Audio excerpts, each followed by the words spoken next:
So what you say was, yeah. Great. I know that you're the not me. It was like, yeah, but well, right. Because I wanted to put him down a little better. Basically, right. And was that example you gave us? Are you speaking to? Does it work from like does it still work? Do you feel support you with like going and the same thing? Or does it have to be you know what? Even if you were going to be sarcastic and ironic, I think you should still act as though it was personal in order to leave this kind of stuff. Yeah. So let's just say this. So let's right. So let's just say it was yeah. Great. I know that you're not me. Like, yeah, but well, right. Because I wanted to put him down a little better. Basically, right. And was that example you gave us? Are you speaking to? Does it work from like does it still work? Do you feel support you with like going and the same thing? Or does it have to be you know what? Even if you were going to be sarcastic and ironic, I think you should still act as though it was personal in order to leave this kind of stuff. Yeah. So let's just say this. So let's right. So let's just say it was yeah. Great. I know that you're not me. Like, yeah, but well, right. Because I wanted to put him down a little better. Basically, right. And was that example you gave us? Are you speaking to? Does it work from like does it still work? Do you feel support you with like going and the same thing? Or does it have to be you know what? Even if you were going to be sarcastic and ironic, I think you should still act as though it was personal in order to leave this kind of stuff. Yeah. So let's just say this. So let's right. So let's just say it was yeah. Great. I know that you're not me. Like, yeah, but well, right. Because I wanted to put him down a little better. Basically, right. And was that example you gave us? Are you speaking to? Does it work from like does it still work? Do you feel support you with like going and the same thing? Or does it have to be you know what?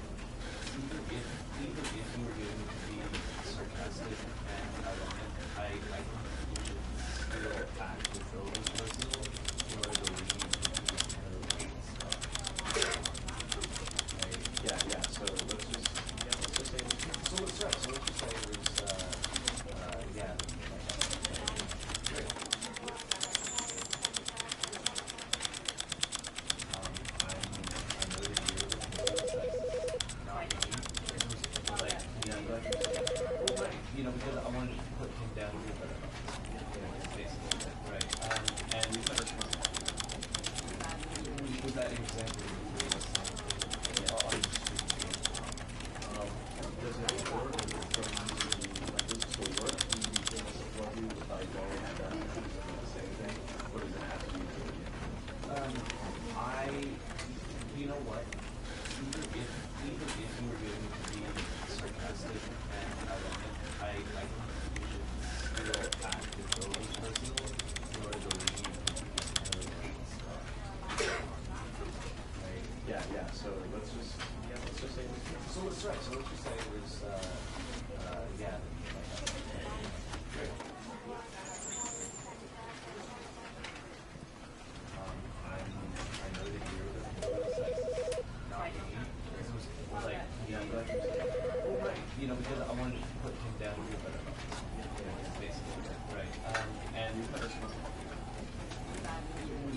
example of you doing a sample on your screen here?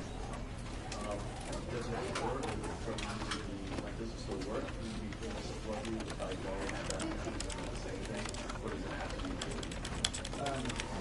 really? You know what? Even if you were doing it to be sarcastic and ironic, I think you should still act as though it was personal in order to leave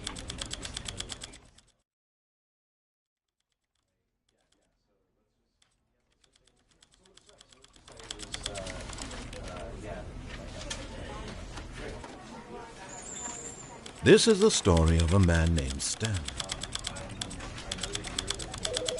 The story of a man named Stanley.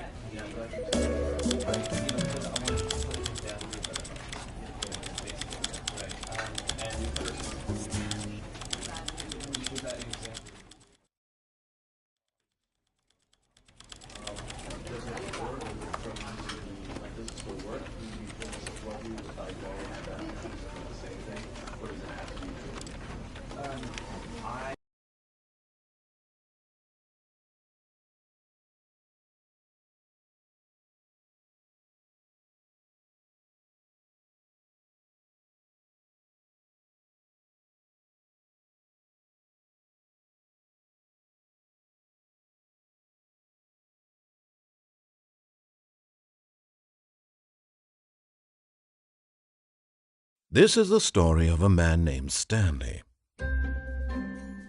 Stanley worked for a company in a big building where he was employee number 427. Employee number 427's job was simple.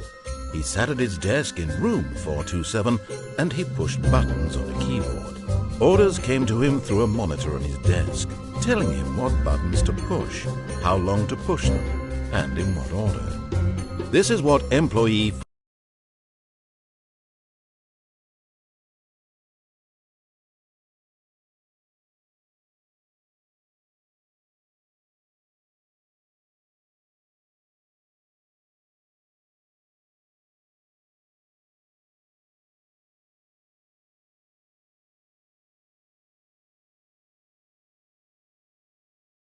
.427 did every day of every month of every year. And all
This is the story of a man named Stanley.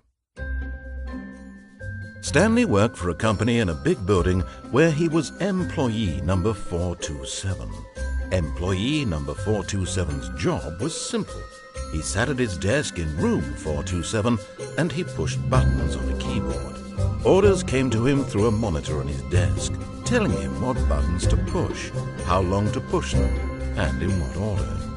This is what employee 427 did every day of every month of every year.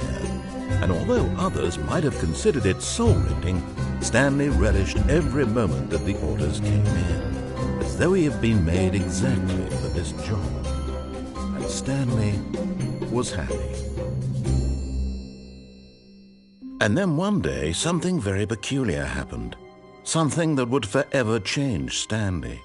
Something he would never quite forget. He had been at his desk for nearly an hour when he realized that not one single order had arrived on the monitor for him to follow. No one had showed up to give him instructions, call a meeting, or even say hi. Never in all his years at the company had this happened, this complete isolation. Something was very clearly wrong. Shocked, frozen solid, Stanley found himself unable to move for the longest time.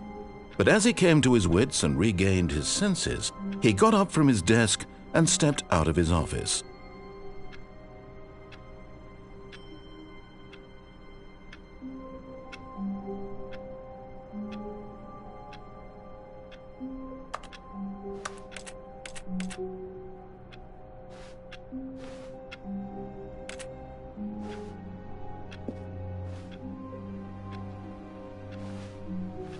All of his co-workers were gone. What could it mean? Stanley decided to go to the meeting room. Perhaps he had simply missed a memo. Oh, please. Are you really just doing this for the trophy? Click a door 5 times? Is that all you...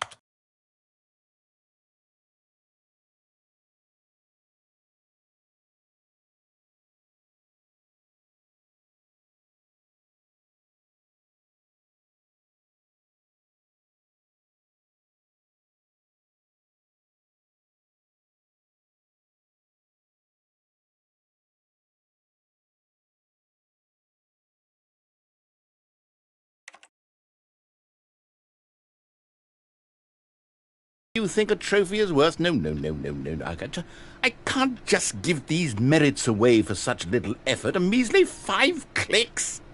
Now, suppose you were to click the door 20 times. I would say that's the kind of effort that warrants recognition.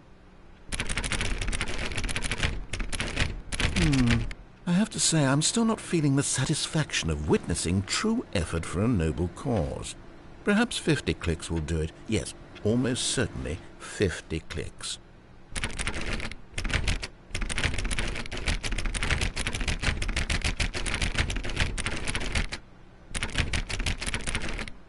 No, I'm still not feeling it. I want this trophy to have meant something. It has to be a true reward for valiant effort. I want to see some hustle, Stanley. I want to see commitment, a willingness to go all the way no matter the cost.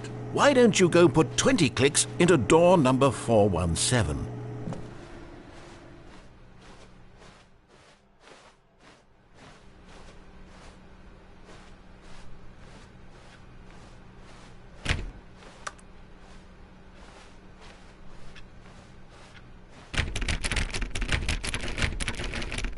Oh, great. Now, go click a few times on door 437.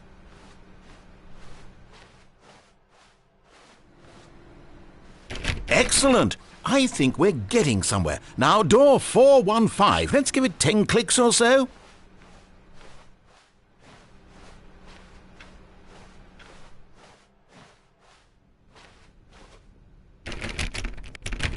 Now, back to door number 437.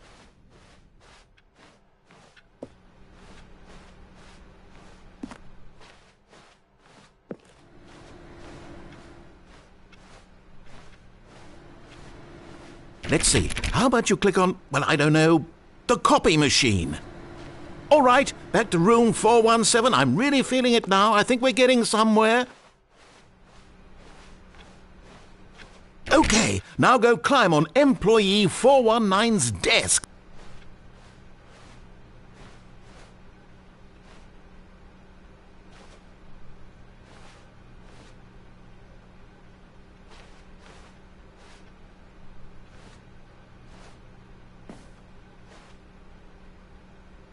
Yes! This is great! You're putting it all on the line, Stanley. I like that. All right, let's keep it up. Go give me a few clicks on door 416. We've almost got it! Now the copy machine, do that one again!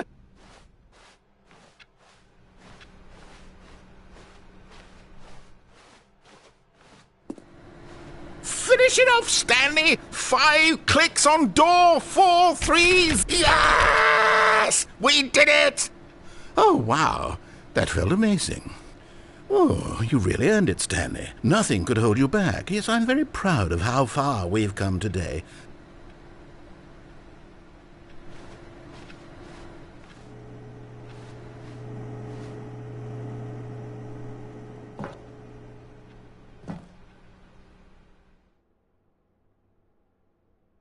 At first, Stanley assumed he'd broken the map, until he heard this narration and realized it was part of the game's design all along.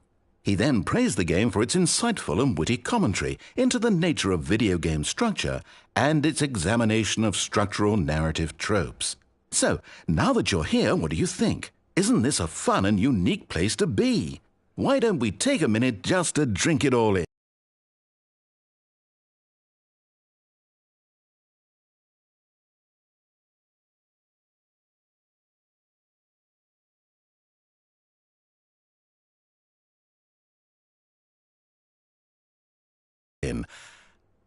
Okay, I'm over it now. What do you think? Are you sick of this gag yet? Ah, then in that case we'll continue. But now, here comes the real question.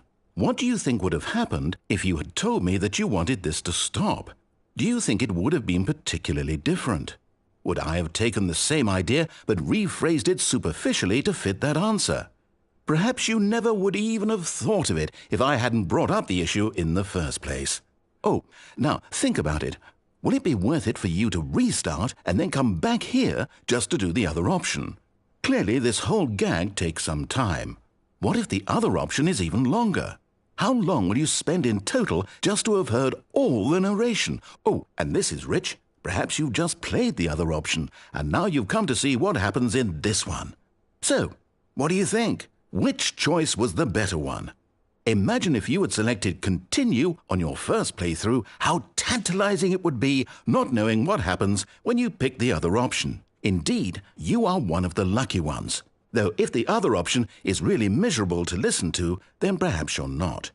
In fact, I'm just going to say that no one who's listening to this is lucky. Well now, I've built up the other option so much that I'm going to stop talking and leave you to your decision whether to come back here, continue with the game, or just sit in this spot forever and ever. Cheers.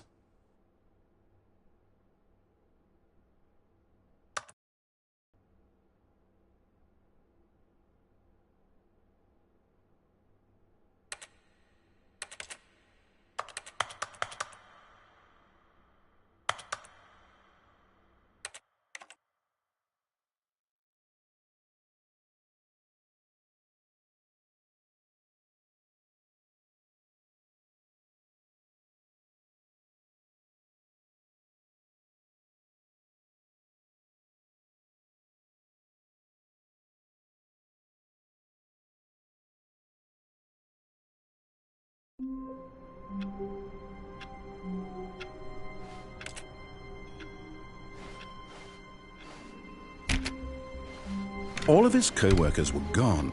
What could it mean? Stanley decided to go to the meeting room. Perhaps he had simply missed a memo. No matter how hard Stanley looked, he couldn't find a trace of his co-workers.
When Stanley came to a set of 2 open doors, he entered the door on his left.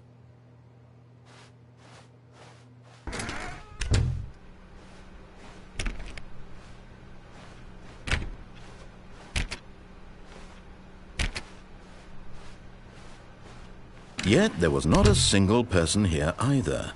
Feeling a wave of disbelief, Stanley decided to go up to his boss's office, hoping he might find an answer there. Stanley stepped into the broom closet, but there was nothing here, so he turned around and got back on track.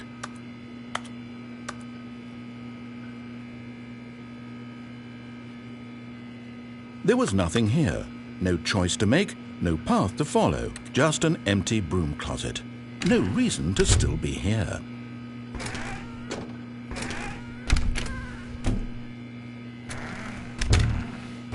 It was baffling that Stanley was still just sitting in the broom closet. He wasn't even doing anything. At least if there was something to interact with, he'd be justified in some way. As it is, he's literally just standing there doing sweet FA.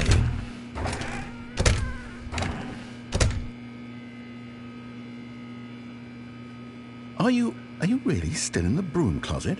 Standing around doing nothing? Why? Please offer me some explanation here. I'm genuinely confused.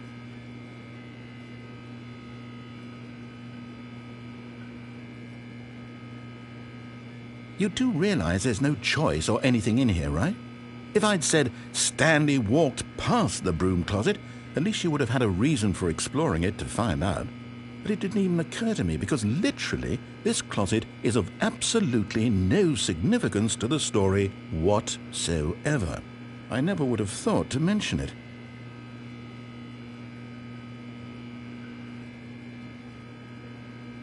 Maybe to you this is somehow its own branching path.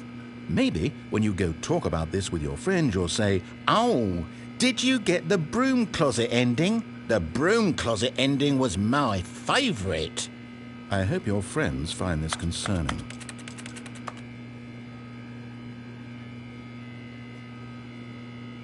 Stanley was fat and ugly and really stupid. He probably only got the job because of a family connection. That's how stupid he is. That or with drug money. Also, Stanley is addicted to drugs and hookers.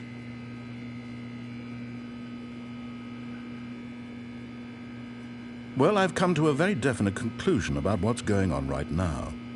You're dead.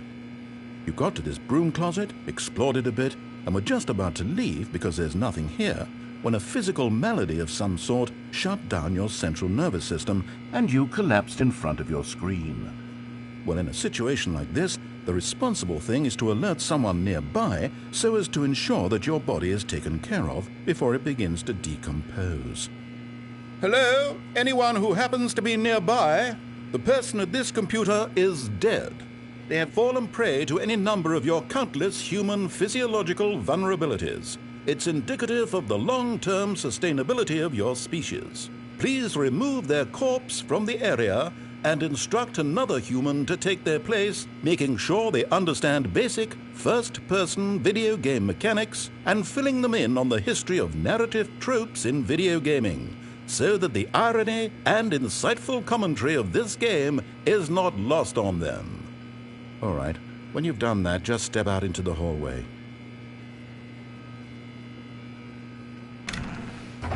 Ah, second player. It's good to have you on board. I guarantee you can't do any worse than the person who came before you.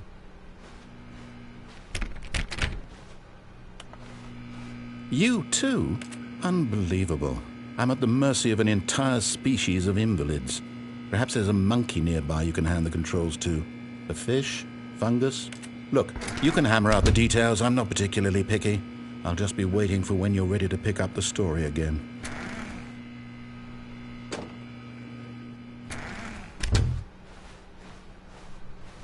Coming to a staircase, Stanley walked upstairs to his boss's office.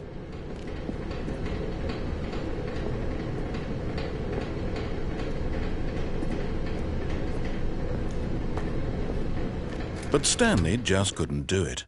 He considered the possibility of facing his boss, admitting he had left his post during work hours. He might be fired for that. And in such a competitive economy, why had he taken that risk? All because he believed everyone had vanished? His boss would think he was crazy. And then something occurred to Stanley. Maybe, he thought to himself, maybe I am crazy. All of my co-workers blinking mysteriously out of existence in a single moment for no reason at all? None of it made any logical sense. And as Stanley pondered this, he began to make other strange observations. For example, why couldn't he see his feet when he looked down? Why did doors close automatically behind him wherever he went? And for that matter, these rooms were starting to look pretty familiar. Were they simply repeating? No, Stanley said to himself, this is all too strange. This can't be real. And at last, he came to the conclusion that had been on the tip of his tongue. He just hadn't found the words for it. "I'm dreaming!" he yelled. "This is all a dream." Oh, what a relief Stanley felt to have finally found an answer, an explanation. His co-workers weren't actually gone. He wasn't going to lose his job. He wasn't crazy after all. And he thought to himself, I suppose I'll wake up soon. I'll have to go back to my boring real-life job pushing buttons. I may as well enjoy this while I'm still lucid. So he imagined himself flying and began to gently float above the ground. Then he imagined himself soaring through space on a magical starfield, and it too appeared. It was so much fun, and Stanley marveled that he had still not woken up. How was he remaining so lucid? And then perhaps the strangest question of them all entered Stanley's head. One he was amazed he hadn't asked himself sooner. Why is there a voice in my head dictating everything that I'm doing and thinking? Now the voice was describing itself being considered by Stanley, who found it particularly strange. I'm dreaming about a voice describing me, thinking about how it's describing my thoughts, he thought. And while he thought it all very odd and wondered if this voice spoke to all people in their dreams, the truth was that, of course, this was not a dream. How could it be? Was Stanley simply deceiving himself, believing that if he's asleep, he doesn't have to take responsibility for himself? Stanley is as awake right now as he's ever been in his life. Now, hearing the voice speak these words was quite a shock to Stanley. After all, he knew for certain, beyond a doubt, that this was in fact a dream. Did the voice not see him float and make the magical stars just a moment ago? How else would the voice explain all that? This voice was a part of himself too. Surely, if he could just... He would prove it. He would prove that he was in control, that this was a dream. So he closed his eyes gently, and he invited himself to wake up. He felt the cool weight of the blanket on his skin, the press of the mattress on his back, the fresh air of a world outside this one. Let me wake up, he thought to himself. I'm through with this dream. I wish it to be over. Let me go back to my job. Let me continue pushing the buttons. Please, it's all I want. I want my apartment and my wife and my job. All I want is my life exactly the way it's always been. My life is normal. I am normal. Everything will be fine. I am okay.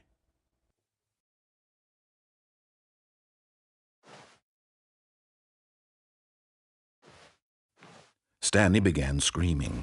Please, someone, wake me up. My name is Stanley. I have a boss. I have an office. I am real. Please, just someone tell me I am real. I must be real. I must be. Can anyone hear my voice? Who am I? Who am I? And everything went black.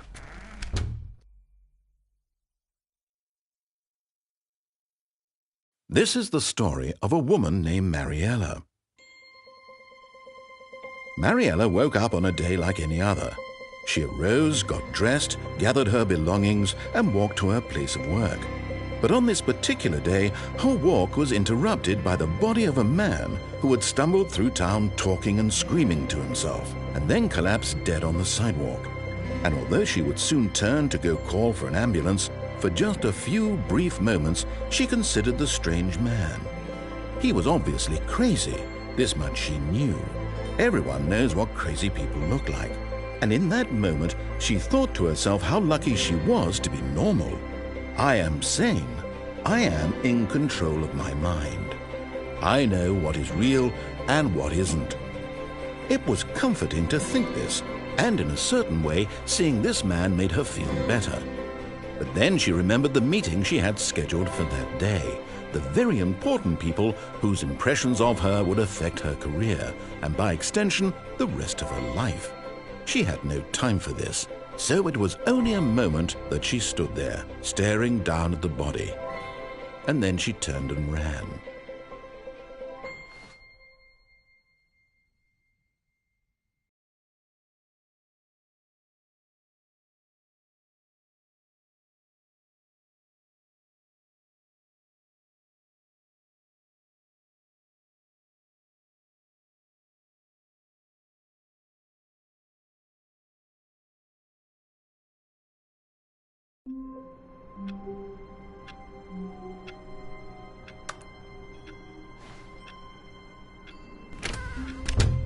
But Stanley simply couldn't handle the pressure. What if he had to make a decision? What if a crucial outcome fell under his responsibility? He had never been trained for that. No. This couldn't go anywhere except badly. The thing to do now, Stanley thought to himself, is to wait. Nothing will hurt me. Nothing will break me. In here I can be happy forever. I will be happy. Stanley waited. Hours passed, then days. Had years gone by? He no longer had the ability to tell. But the one thing he knew for sure, beyond any doubt, was that if he waited long enough, the answers would come. Eventually, someday, they would arrive. Soon, very soon now, this will end. He will be spoken to. He will be told what to do. Now it's just a little bit closer. Now it's even closer. Here it comes.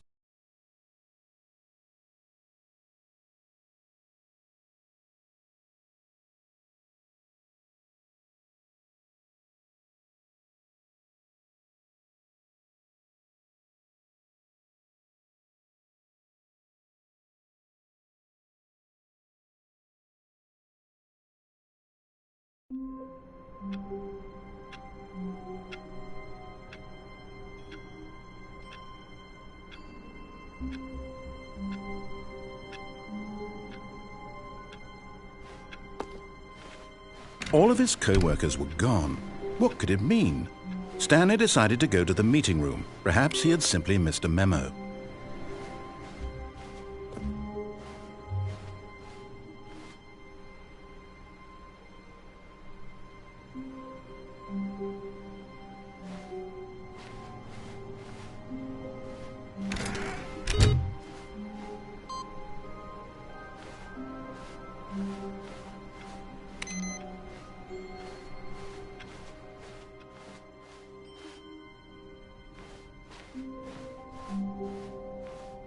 When Stanley came to a set of 2 open doors, he entered the door on his left.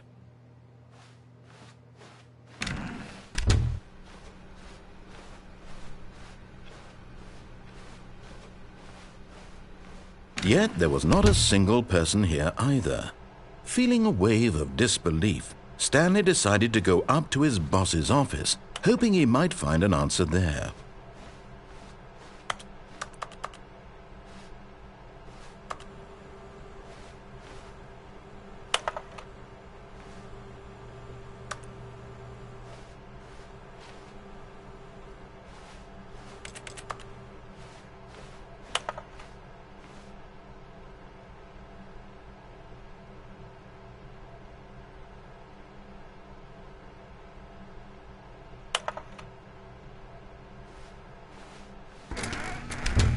Oh, no, no, not again. I won't be part of this. I'm not going to encourage you. I'm not going to say anything at all.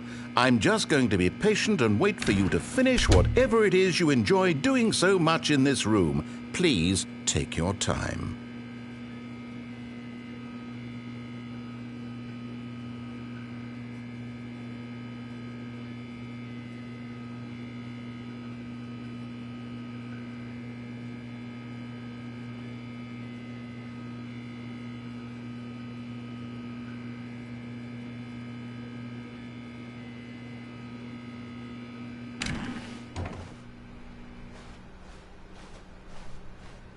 Coming to a staircase, Stanley walked upstairs to his boss's office.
Stepping into it...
All of his co-workers were gone.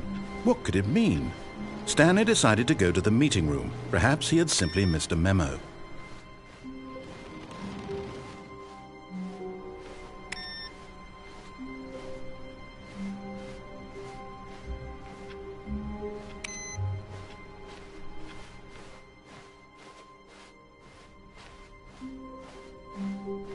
When Stanley came to a set of 2 open doors, he entered the door on his left. This was not the correct way to the meeting room, and Stanley knew it perfectly well. Perhaps he wanted to stop by the employee lounge first, just to admire it. Ah, yes, truly a room worth admiring. But eager to get back to business, Stanley took the first open door on his left.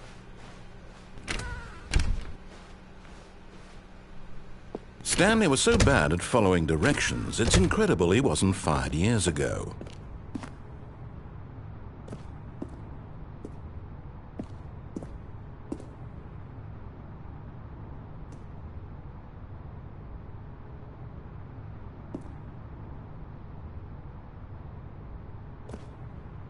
But in his eagerness to prove that he is in control of the story and no one gets to tell him what to do, Stanley leapt from the platform and plunged to his death.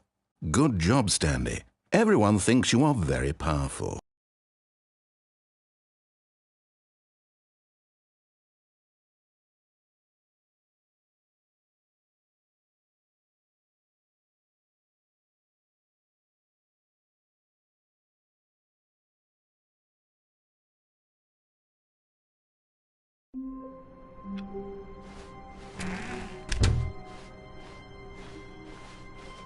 When Stanley came to a set of 2 open doors, he entered the door on his left.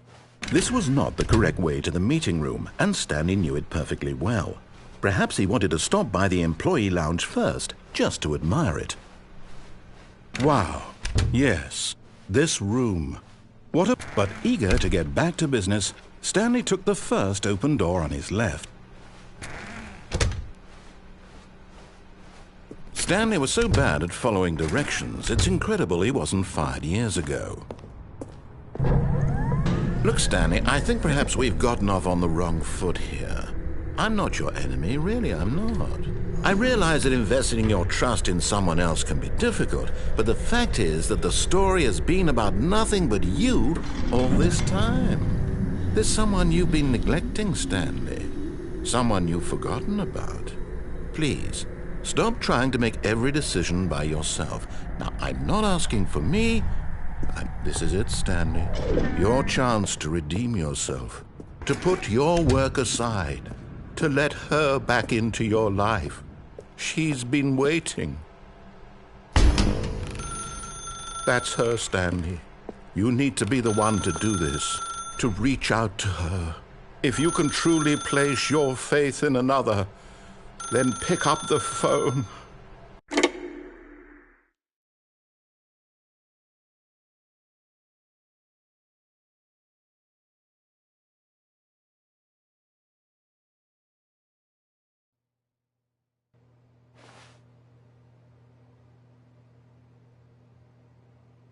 Oh, Stanley, is that you?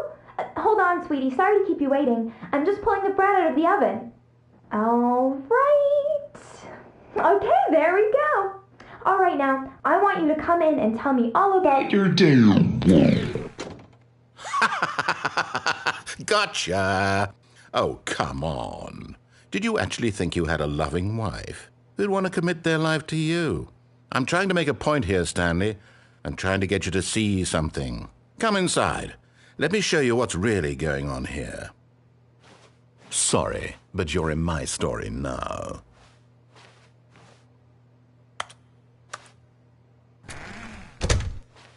This is a very sad story about the death of a man named Stanley. Stanley is quite a boring fellow. He has a job that demands nothing of him, and every button that he pushes is a reminder of the inconsequential nature of his existence. Look at him there, pushing buttons, doing exactly what he's told to do. Now he's pushing a button. Now he's eating lunch. Now he's going home. Now he's coming back to work.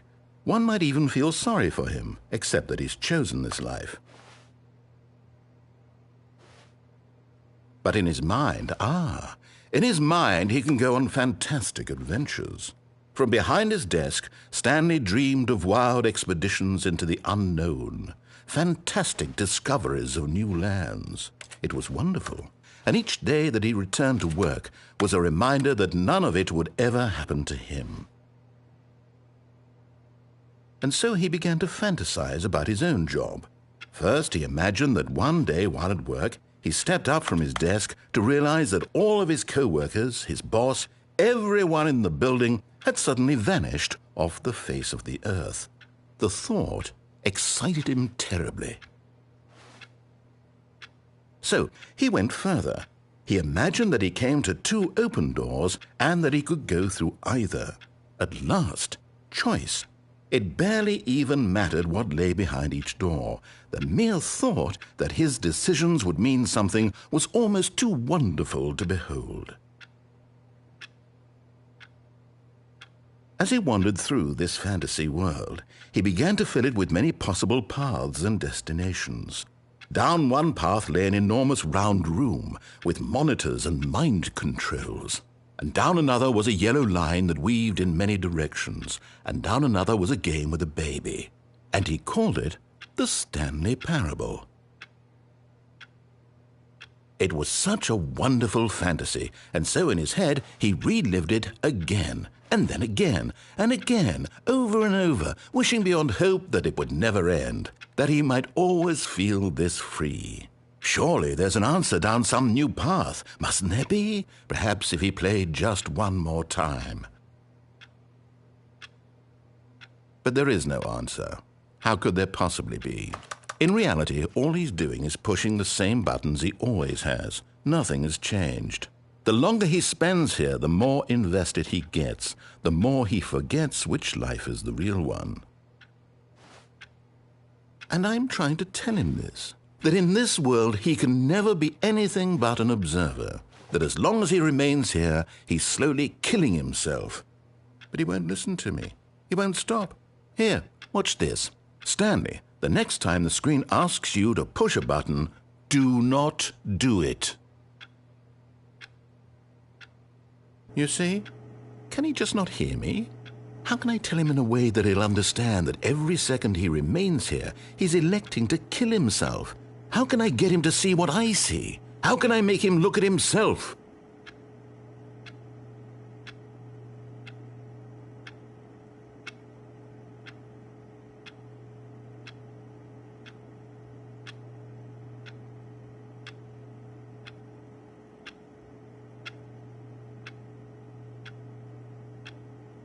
I suppose I can't, not in the way I want him to.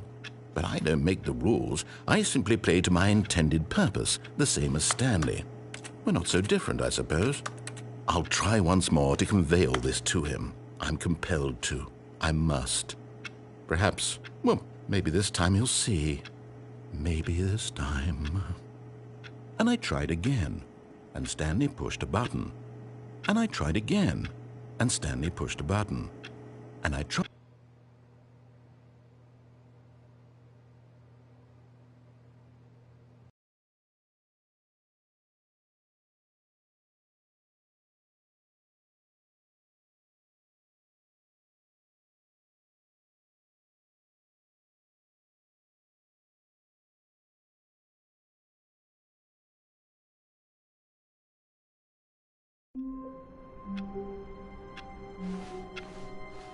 All of his co-workers were gone.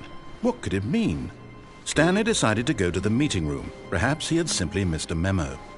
No matter how hard Stanley looked, he couldn't find a trace of his co-workers.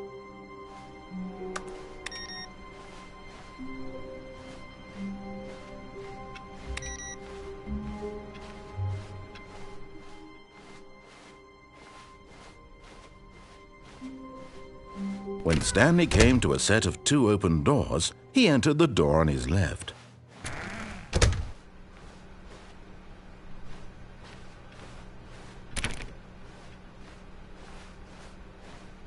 Yet there was not a single person here either. Feeling a wave of disbelief, Stanley decided to go up to his boss's office, hoping he might find an answer there. Coming to a staircase, Stanley walked upstairs to his boss's office.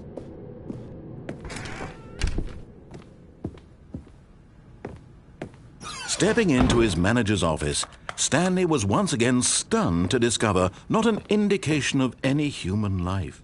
What could it mean? Stanley wondered aloud to nobody. He began wildly tearing through papers on the boss's desk, pulling books off the shelf, looking behind paintings, desperate for clues to his situation. But his attention was caught by a keypad behind the boss's desk. What could its purpose be? In fact, this keypad guarded the terrible secret that lay buried below his feet. And so the boss had assigned it an extra secret PIN number, 2845. But of course, Stanley couldn't possibly have known this.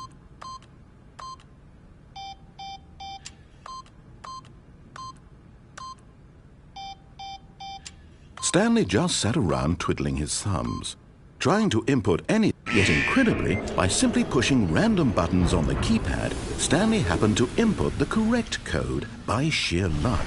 Amazing. He stepped into the newly opened passageway.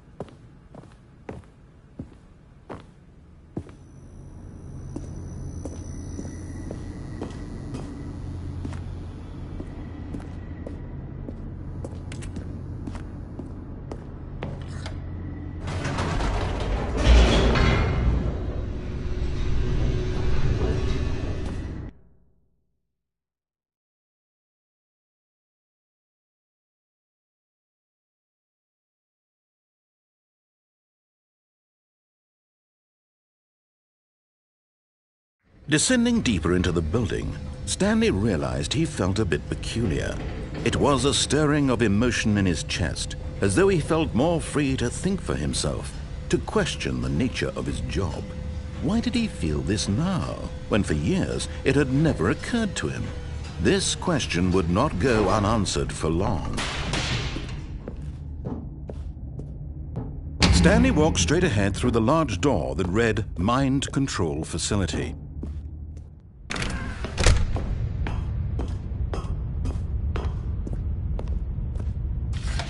The lights rose on an enormous room packed with television screens. What horrible secret did this place hold? Stanley thought to himself. Did he have the strength to find out?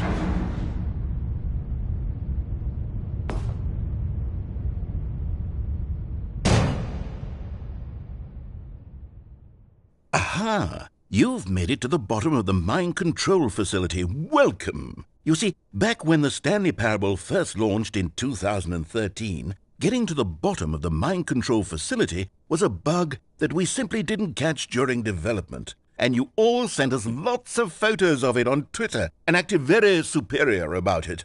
And you're all very, very clever. Good for you. Anyway, when it came time to update the game, we knew that we had to do something about this little goof of ours. So here you go.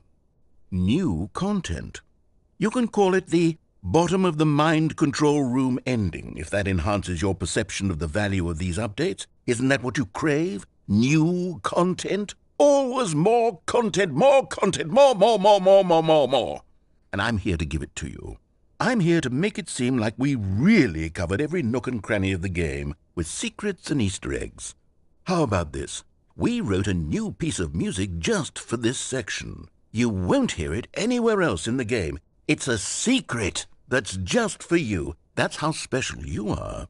We call this track, Good Job You've Made It to the Bottom of the Mind Control Facility. Well done.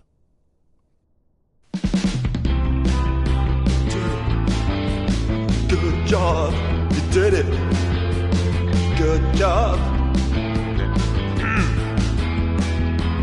3, 2, 1. Good job, you made it to the bottom of the mind control facility. You jumped on the catwalk.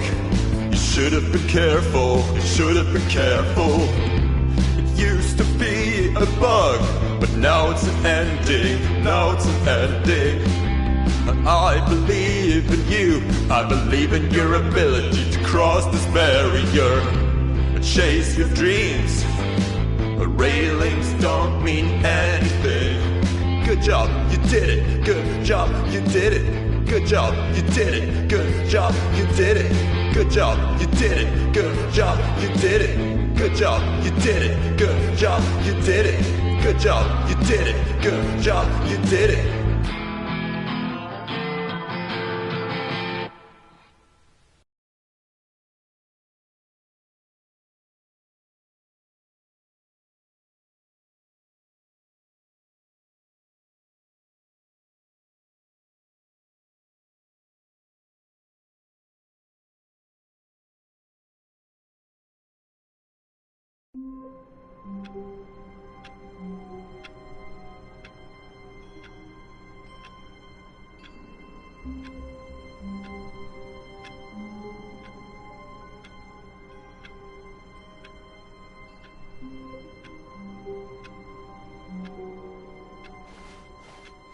A soft wind blew outside and perhaps rain started, and if it did, it stopped shortly after.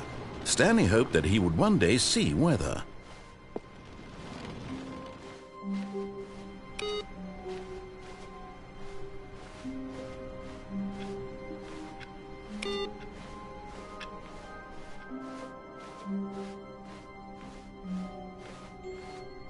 When Stanley came to a set of 2 open doors, this was not the correct way to the meeting room, and Stanley knew it perfectly well.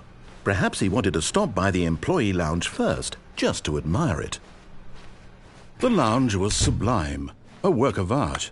What was it about this room that called so deeply and so personally to Stanley? Its grace? Its subtle charm? No. Stanley knew it was something deeper. But eager to get back to business, Stanley took the first open door on his left. Stanley was so bad at following directions, it's incredible he wasn't fired years ago.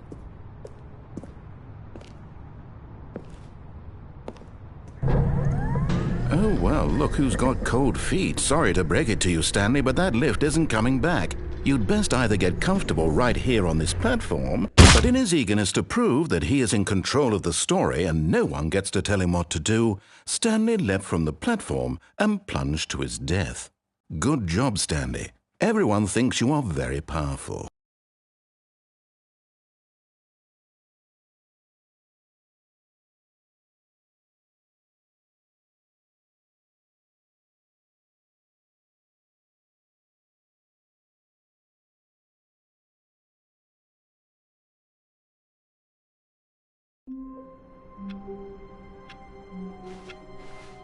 Already this was uncomfortable, and Stanley decided that as soon as he found a new space he felt safe in, that he would never leave it again in his life.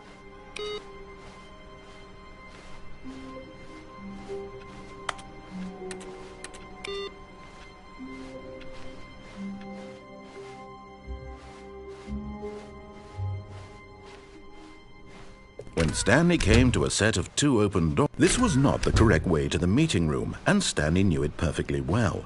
Perhaps he wanted to stop by the employee lounge first, just to admire it.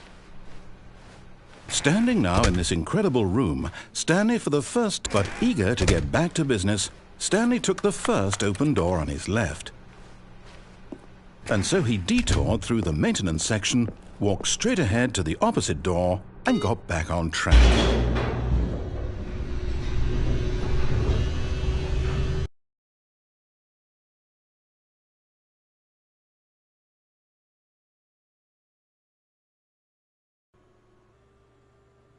But Stanley didn't want to go back to the office. He wanted to wander about and get even further off track. So now in order to get back, he needed to go,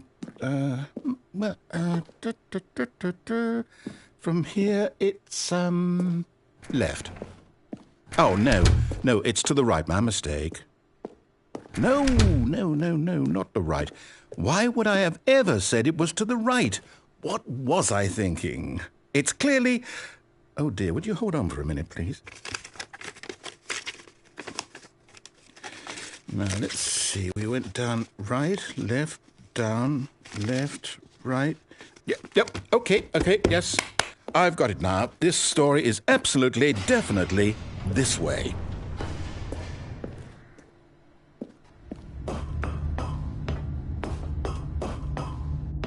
No.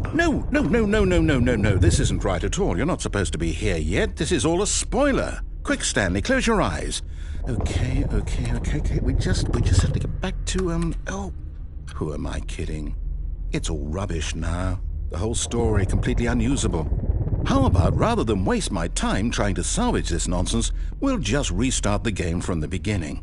And this time, suppose we don't wander so far off track, Okay, from the top.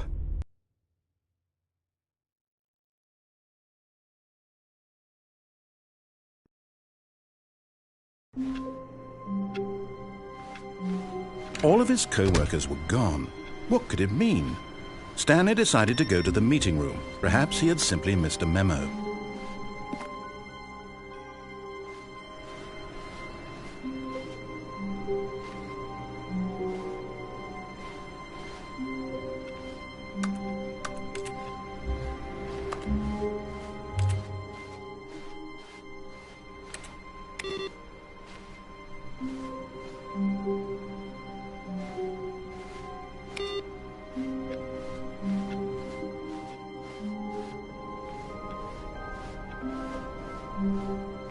When Stanley... Wait, what? No, I restarted. I swear I definitely restarted the game over, completely fresh. Everything should be... Oh, did something change? Stanley, did you change anything when we were back in that room with all the monitors? Did you move the story somewhere, or... Hold on. Why am I asking you? I'm the one who wrote the story. It was right here just a minute ago. I know for sure that it's here somewhere. Okay, then. It's an adventure. Come, Stanley. Let's find the story.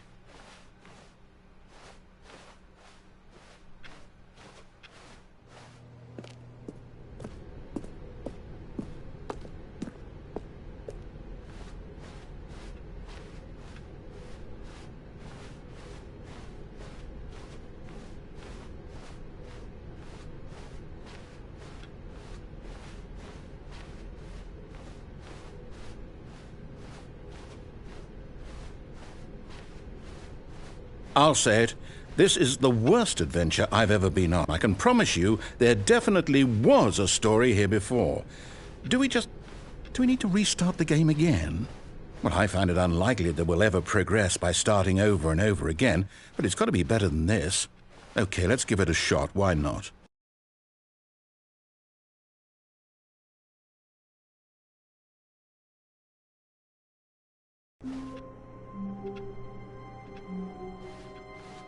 All of his co-workers were gone. What could it mean? Stanley decided to go to the meeting room. Perhaps he had simply missed a memo.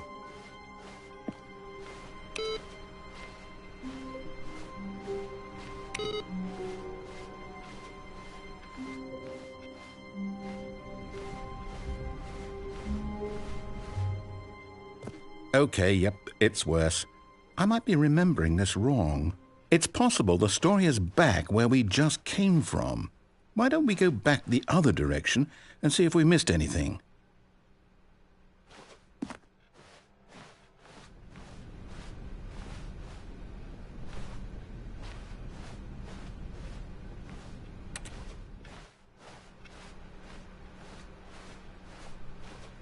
Aha! I knew we'd missed something. The story. Here it comes. No, wait, never mind. Not the story. Okay, let's head back the other way and retrace our steps. Now this... Well, I'll be honest, I don't recognize this place at all. Is this the story? I don't think so. I can't quite recall, but I believe my story took place in an office building. Is that correct? Do you remember, Stanley? Well, do you know what? Since I've completely forgotten what we were supposed to be doing, how about this? You win! Congratulations! I know you put in a lot of hard work, and it really paid off, so good job. Oh, no. No, I don't feel right about this at all. We both know you didn't put in any actual work for that win. Some people win fair and square, and this was not one of those situations. Okay, I'm getting weirded out by whatever this place is. I don't care what might happen this time. I have to restart.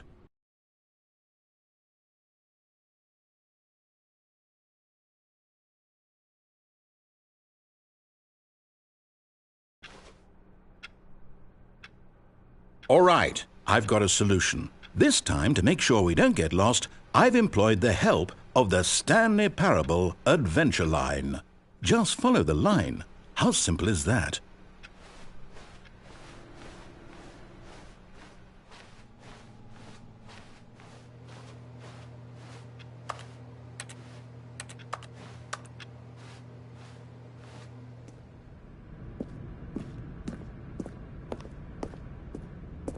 You see?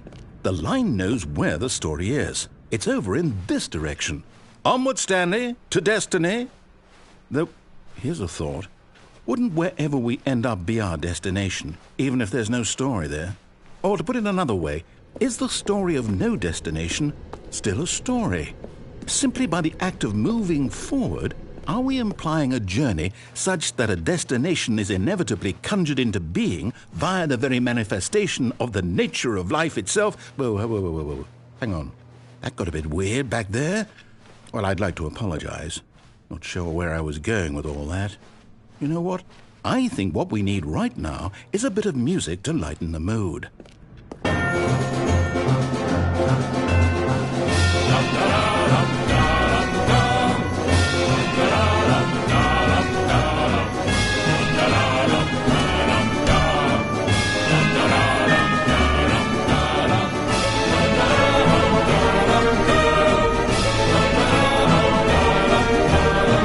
Cut the music, go back and look at that fern. Stanley, this fern will be very important later in the story.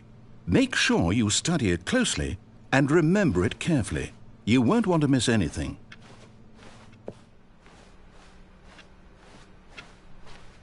Wait, what? We're back at the office? No. Line, you do know we're looking for the Stanley Parable, right? The story? Is any of this ringing a bell? Oh, no, not again. Line, how could you have done this to us? And after we trusted you? After everything we've been through, you... Oh, I can't take this anymore. To hell with it. Restart.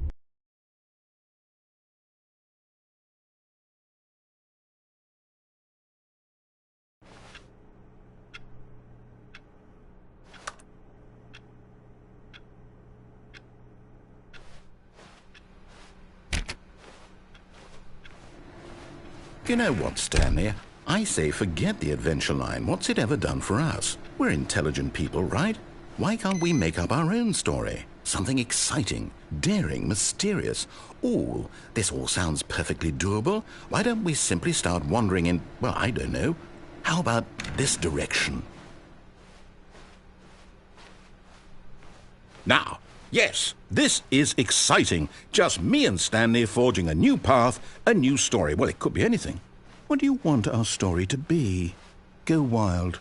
Use your imagination. Whatever it might be, Stanley, I'm ready for it. Oh, no, not you again. Stanley, I'd also like to veto the line from having any role in our awesome new story. No lines or monitor rooms. Just don't acknowledge it, and we should be fine.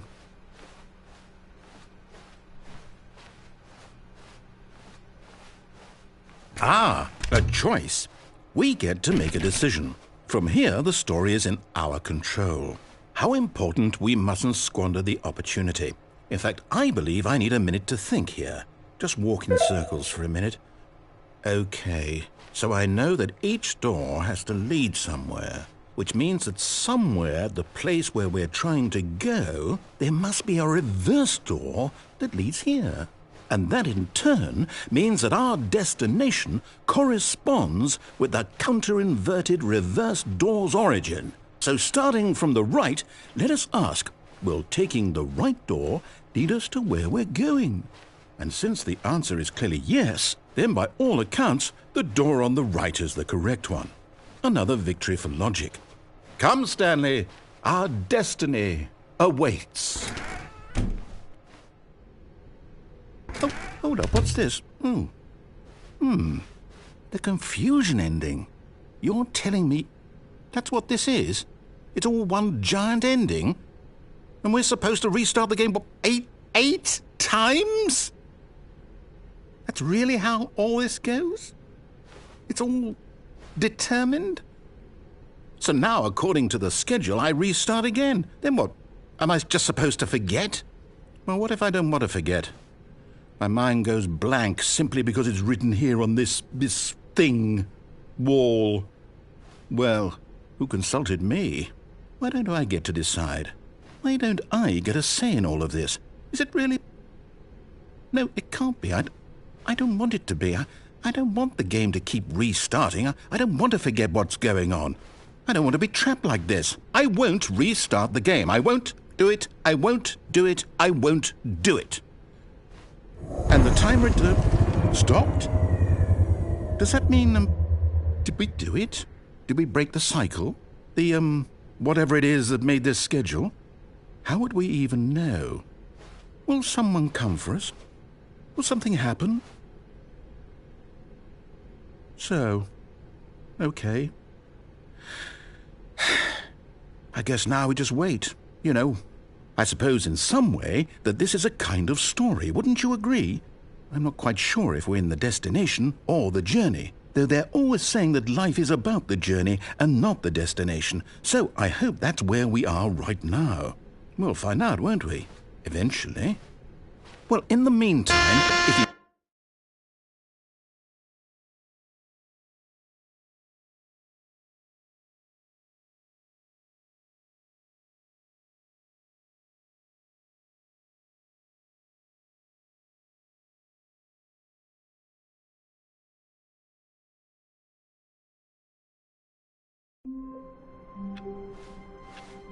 Just a step through this door, Stanley thought to himself, that's all I need. If I can make it through this door, I can make it through them all.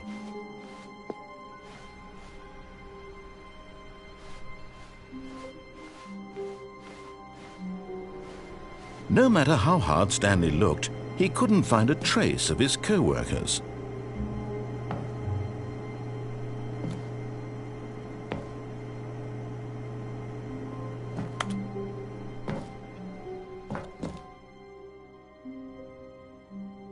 At first, Stanley assumed he'd broken the map, until he heard this narration and realized it was part of the game's design all along. He then praised the game for its insightful and witty commentary into the nature of video game structure and its examination of structural narrative tropes. So, now that you're here, what do you think? Isn't this a fun and unique place to be? Why don't we take a minute just to drink it all in? Okay, I'm over it now. What do you think? Are you sick of this gag yet? Well, I don't know how to say this politely, but you could literally just restart the game any old time you want, like right now. You could have done it just then. Now would also be an appropriate time to quit. Any of these points and so many, many more, all of them are appropriate. I'm enjoying what seems to be an internal conflict going on where you are literally unable to act on your own desires to restart the game. So, just to push the envelope, I'm going to try and make this as miserable as possible and see how long you can maintain. There's a man named Stanley, who people considered so manly. But the truth must be told, he was not very old and was quite particularly gangly. What Stanley liked most was buttons. He pushed them like some kind of glutton. He did it all day in a meaningful way, but his brain had long ceased to function. Which is why he is in...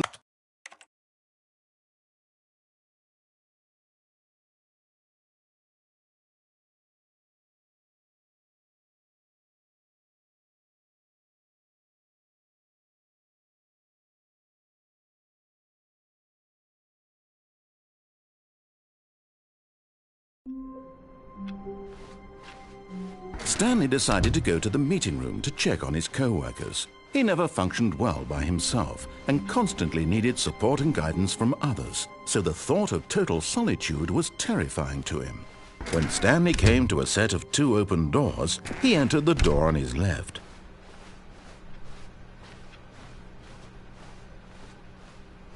Yet there was not a single person here either. Feeling a wave of disbelief, Stanley decided to go up to his boss's. Coming to a staircase, Stanley walked upstairs to his boss's office.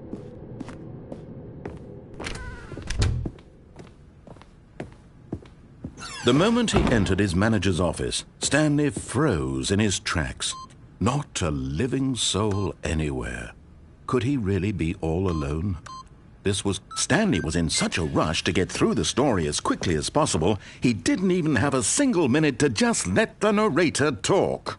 That kind of anxiety isn't healthy, so he relaxed for a few moments with some calming New Age music.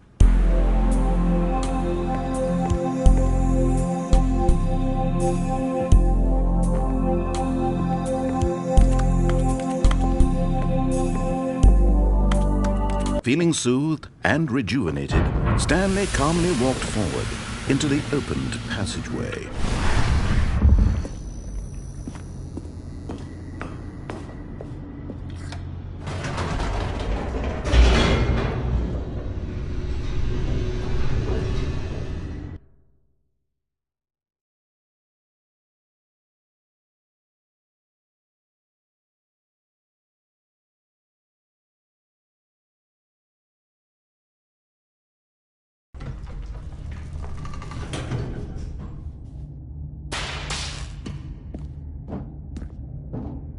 Stanley walked straight ahead through the large door that read Mind Control Facility.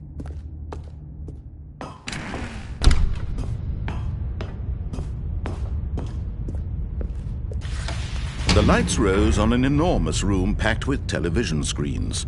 What horrible secret did this place hold? Stanley thought to himself. Did he have the strength to find out?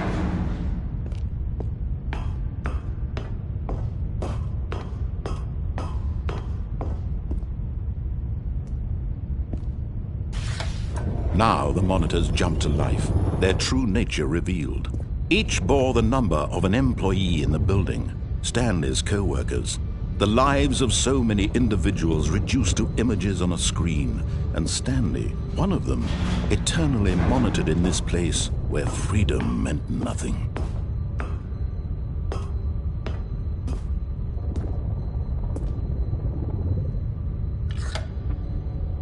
This mind control facility, it was too horrible to believe. It couldn't be true. Had Stanley really been under someone's control all this time? Was this the only reason he was happy with his boring job? That his emotions had been manipulated to accept it blindly? No, he refused to believe it. He couldn't accept it. His own life in someone else's control? Never! It was unthinkable, wasn't it? Was it even possible? Had he truly spent his entire life utterly blind to the world? But here was the proof, the heart of the operation.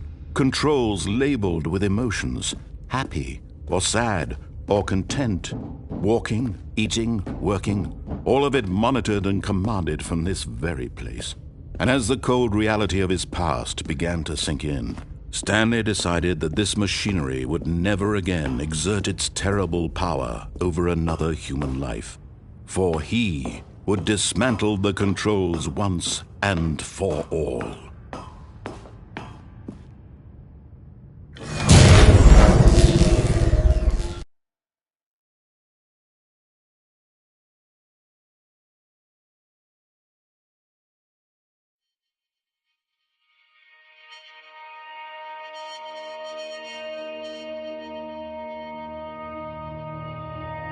Blackness, and a rising chill of uncertainty. Was it over? Yes! He had won! He had defeated the machine, unshackled himself from someone else's command. Freedom was mere moments away. And yet, even as the immense door slowly opened, Stanley reflected on how many puzzles still lay unsolved. Where had his co-workers gone? How had he been freed from the machine's grasp? What other mysteries did this strange building hold? But as sunlight streamed into the chamber, he realized none of this mattered to him, for it was not knowledge or even power that he had been seeking, but happiness. Perhaps his goal had not been to understand, but to let go. No longer would anyone tell him where to go, what to do, or how to feel. Whatever life he lives, it will be his. And that was all he needed to know. It was perhaps the only thing worth knowing. Stanley stepped through the open door. Stanley felt the cool breeze upon his skin, the feeling of liberation, the immense possibility of the new path before him. This was exactly the way, right now, that things were meant to happen. And Stanley was happy.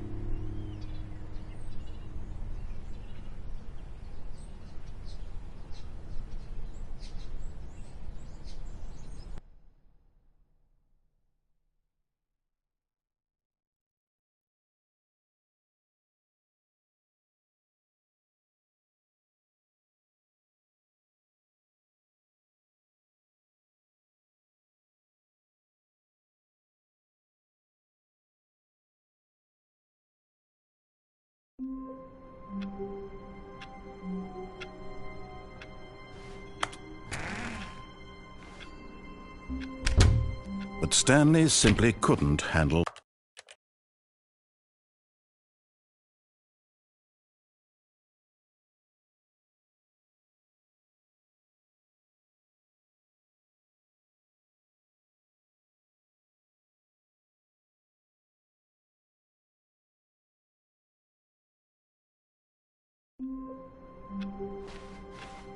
All of his co-workers were gone.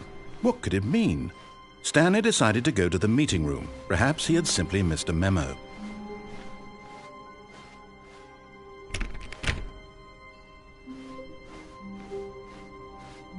When Stanley came to a set of 2 open doors, he entered the door on his left.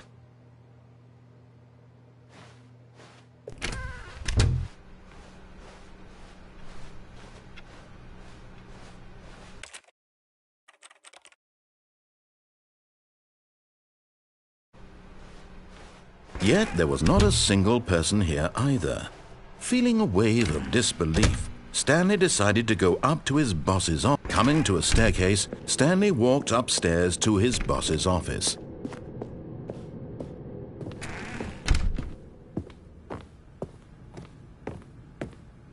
Okay, I think we all know the drill by now. Blah, blah, blah. Dark secrets, the keypad. Stanley pushes some buttons. Oh, hey, look, it's a new passageway.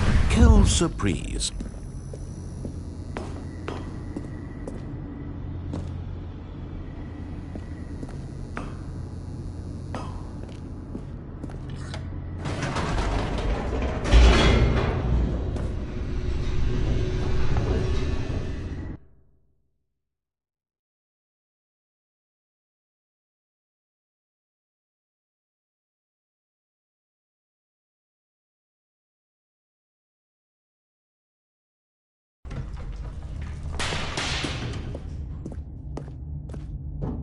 Stanley walked straight ahead through the large door that read Mind Control Facility.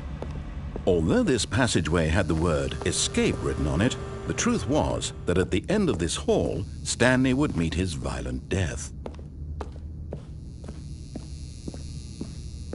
The door behind him was not shut. Stanley still had every opportunity to turn around and get back on track. At this point, Stanley was making a conscious, concerted effort to walk forward and willingly confront his death.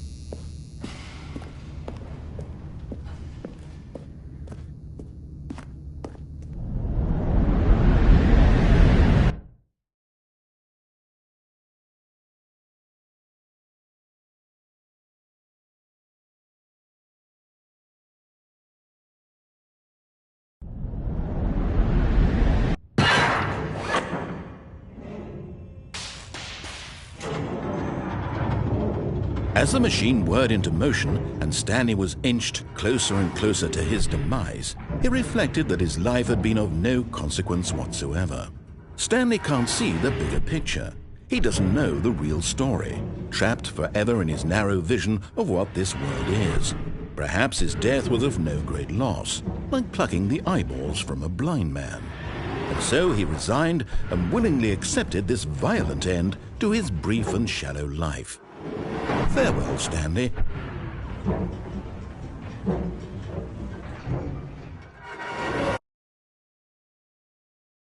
Farewell, Stanley, cried the narrator, as Stanley was led helplessly into the enormous metal jaws.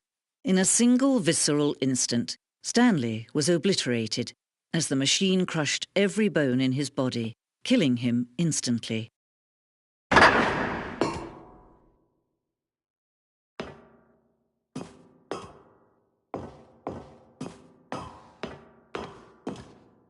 And yet it would be just a few minutes before Stanley would restart the game, back in his office, as alive as ever. What exactly did the narrator think he was going to accomplish? When every path you can walk has been created for you long in advance, death becomes meaningless, making life the same. Do you see now? Do you see that Stanley was already dead from the moment he hit start?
perfect example of poor level design, textbook mistake. It's the kind of thing you'd pick up on intuitively if you had even...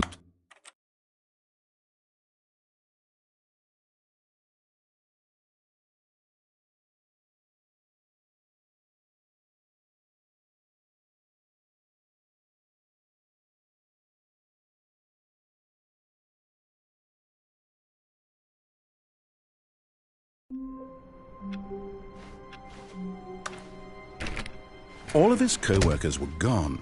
What could it mean? Stanley decided to go to the meeting room. Perhaps he had simply missed a memo.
When Stanley came to a set of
down to your better half. Basically, right. And was that example of the three of us on the streets? Does it work from like does it still work? Can you be feeling support you if I go and the same thing? Or does it have to be doing it? You know what?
This is the...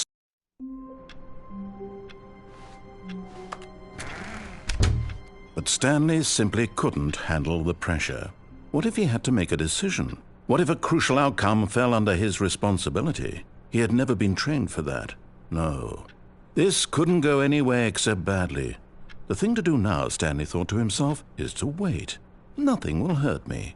Nothing will break me. In here I can be happy forever. I will be happy. Stanley waited. Hours passed, then days. Had years gone by? He no longer had the ability to tell. But the one thing he knew for sure, beyond any doubt, was that if he waited long enough, the answers would come. Eventually, someday, they would arrive. Soon, very soon now, this will end. He will be spoken to. He will be told what to do. Now it's just a little bit closer. Now it's even closer. Here it comes.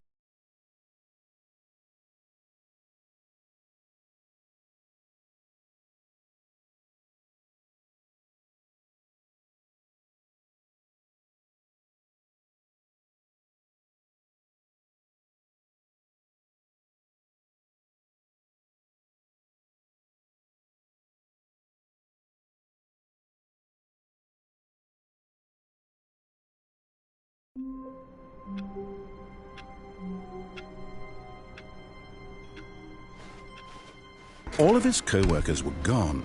What could it mean? Stanley decided to go to the meeting room. Perhaps he had simply missed a memo.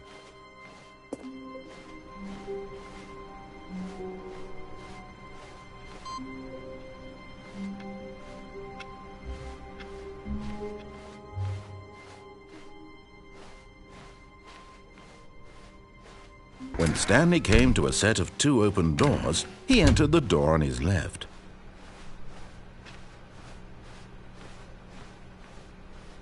Yet there was not a single person here either. Feeling a wave of disbelief, Stanley decided to go up to his boss's office. Coming to a staircase, Stanley walked upstairs to his boss's office.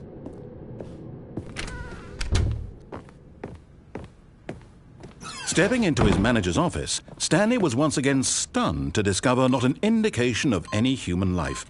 Shocked, Stanley was in such a rush to get through the story as quickly as possible, he didn't even have a single minute to just let the narrator talk.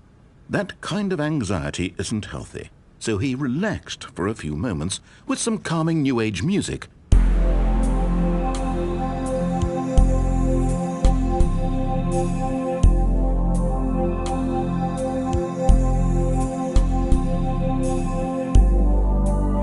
Feeling soothed and rejuvenated, Stanley calmly walked forward into the opened passageway.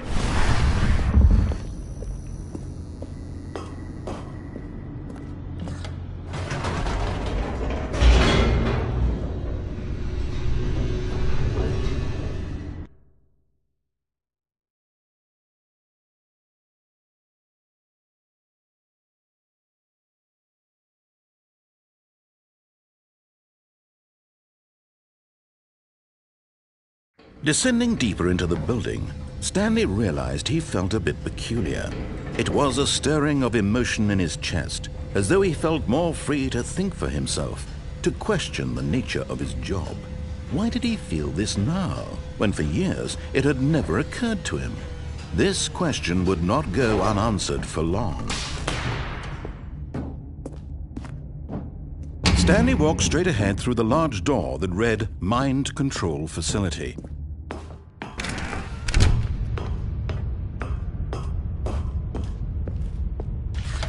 The lights rose on an enormous room packed with television screens.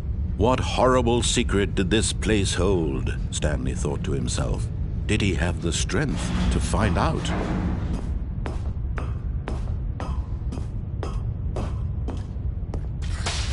Now the monitors jumped to life, their true nature revealed. Each bore the number of an employee in the building, Stanley's co-workers. The lives of so many individuals reduced to images on a screen, and Stanley, one of them, eternally monitored in this place where freedom meant nothing. This mind control facility, it was too horrible to believe. It couldn't be true. Had Stanley really been under someone's control all this time? Was this the only reason he was happy with his boring job? That his emotions had been manipulated to accept it blindly? No, he refused to believe it. He couldn't accept it. His own life in someone else's control? Never! It was unthinkable, wasn't it? Was it even possible? Had he truly spent his entire life utterly blind to the world? But here was the proof, the heart of the operation. Controls labeled with emotions, happy or sad or content, walking, eating, working, all of it monitored and commanded from this very place. And as the cold reality of his past began to sink in, Stanley decided that this machinery would never again exert its terrible power over another human life. For he would dismantle the controls once and for all. Oh, Stanley, you didn't just activate the controls, did you? After they kept you enslaved all these years, you go and you try to take control of the machine for yourself. Is that what you wanted? Control? Oh, Stanley, I applaud your effort, I really do. But you need to understand, there's only so much that machine can do. You were supposed to let it go, turn the controls off, and leave. If you want to throw my story off track, you're going to have to do much better than that. I'm afraid you don't have nearly the power you think you do. For example, and I believe you'll find this pertinent, Stanley suddenly realized he had just initiated the network's emergency detonation system. In the event that this machine is activated without proper DNA identification, nuclear detonators are set to explode, eliminating the entire complex. How long until detonation then? Let's say, 2 minutes. Ah, now this is making things a little more fun, isn't it, Stanley? It's your time to shine. You are the star. It's your story now. Shape it to your heart's desires. Oh, this is much better than what I had in mind. What a shame we have so little time left to enjoy it. Mere moments until the bomb goes off. But what precious moments each one of them is. More time to talk about you, about me, where we're going, what all this means. I barely know where to start. What's that? You'd like to know where your co-workers are? A moment of solace before you're obliterated? All right, I'm in a good mood. You're going to die anyway. I'll tell you exactly what happened to them. I erased them. I turned off the machine. I set you free. Of course, that was merely in this instance of the story. Sometimes when I tell it, I simply let you sit there in your office forever, pushing buttons endlessly and then dying alone. Other times, I let the office sink into the ground, swallowing everyone inside, or I let it burn to a crisp. I have to say this, though, this version of events has been rather amusing. Watching you try to make sense of everything and take back the control wrested away from you, it's quite rich. I almost hate to see it go. But I'm sure whatever I come up with on the next go-around will be even better. My goodness, only 34 seconds left. But I'm enjoying this so much. You know what? To hell with it. I'm going to put some extra time on the clock, why not? These are precious additional seconds, Stanley. Time doesn't grow on trees. Oh dear me, what's the matter, Stanley? Is it that you have no idea where you're going or what you're supposed to be doing right now? Or did you just assume when you saw that timer that something in this room was capable of turning it off? I mean, look at you. Running from button to button, screen to screen, clicking on every little thing in this room. These numbered buttons, no, these colored ones, or maybe this big red button, or this door. Everything, anything, something here will save me. Why would you think that, Stanley? That this video game can be beaten?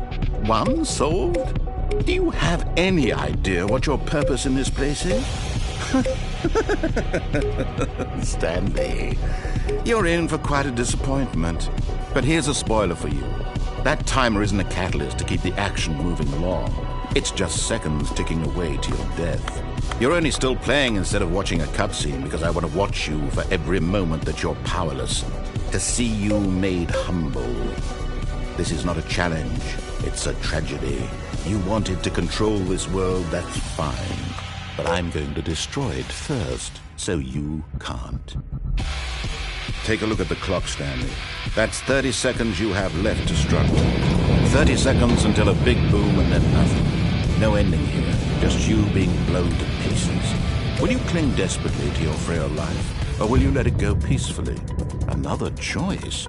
Make it count, or don't. It's all the same to me, all a part of the joke. And believe me, I will be laughing at every second of your inevitable life from the moment we fade in until the moment I say, happily ever after.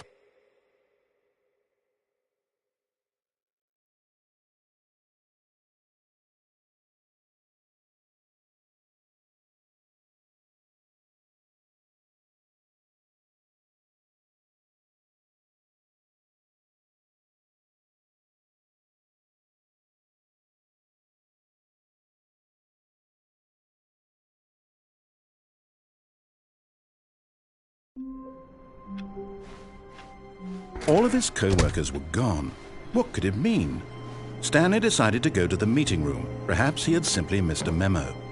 No matter how hard Stanley looked, he couldn't find a trace of his co-worker. At first, Stanley assumed he'd broken the map, until he heard this narration and realized it was part of the game's design all along. He then praised the game for its insightful and witty commentary into the nature of video game structure and its examination of structural narrative tropes. So, now that you're here, what do you think? Isn't this a fun and unique place to be? Why don't we take a minute just to drink it all in? Okay, I'm over it now. What do you think? Are you sick of this gag yet? Ah, then in that case we'll continue. But now, here comes the real question. What do you think would have happened if you had told me that you wanted this to stop? Do you think it would have been particularly different? Would I have taken the same idea but rephrased it superficially to fit that answer? Perhaps you never would even have thought of it if I hadn't brought up the issue in the first place. Oh, now think about it. Will it be worth it for you to restart and then come back here just to do the other option? Clearly, this whole gag takes some time. What if the other option is even longer? How long will you spend in total just to have heard all the narration? Oh, and this is rich. Perhaps you've just played the other option, and now you've come to see what happens in this one. So, what do you think? Which choice was the better one? Imagine if you had selected Continue on your first playthrough, how tantalizing it would be not knowing what happens when you pick the other option. Indeed, you are one of the lucky ones. Though if the other option is really miserable to listen to, then perhaps you're not. In fact, I'm just going to say that no one who's listening to this is lucky. Well now, I've built up the other options so much that I'm going to stop talking and leave you to your decision whether to come back here, continue with the game, or just sit in this spot forever and ever. Cheers.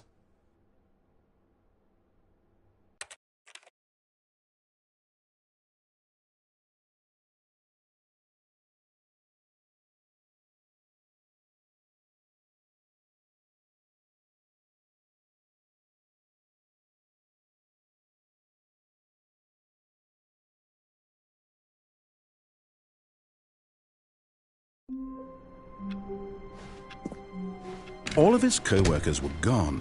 What could it mean?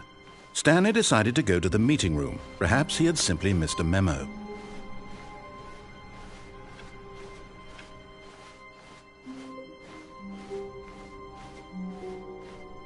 When Stanley came to a set of 2 open doors, this was not the correct way to the meeting room, and Stanley knew it perfectly well. Perhaps he wanted to stop by the employee lounge first, just to admire it. Ah, yes, truly a room worth admiring. But eager to get back to business, Stanley took the first open door on his left. Stanley was so bad at following directions, it's incredible he wasn't fired years ago. But in his eagerness to prove that he is in control of the story and no one gets to tell him what to do, Stanley leapt from the platform and plunged to his death. Good job, Stanley. Everyone thinks you are very powerful.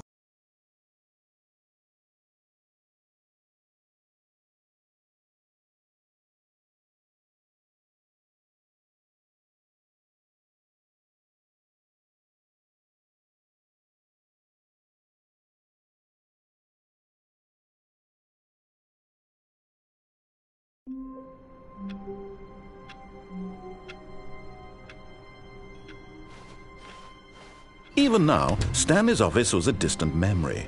What did it look like? There was a computer, perhaps, and a painting. Was it a painting or a photo? He could no longer recall.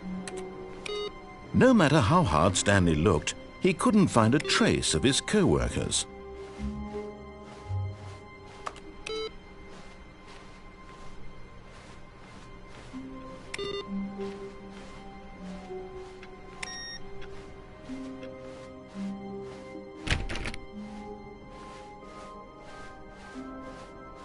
When Stanley came to a set of 2 open doors, this was not the correct way to the meeting room, and Stanley knew it perfectly well.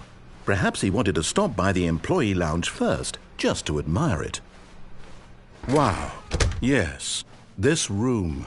But eager to get back to business, Stanley took the first open door on his left. Stanley was so bad at following directions, it's incredible he wasn't fired years ago.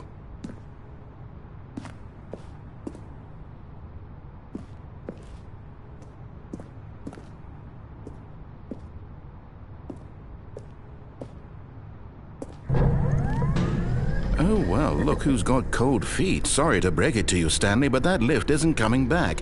You'd best either get comfortable right here on this platform, or test your luck by jumping to the floor below. You know what? Looking at it now, it's not that far to the bottom floor. I bet you can make it.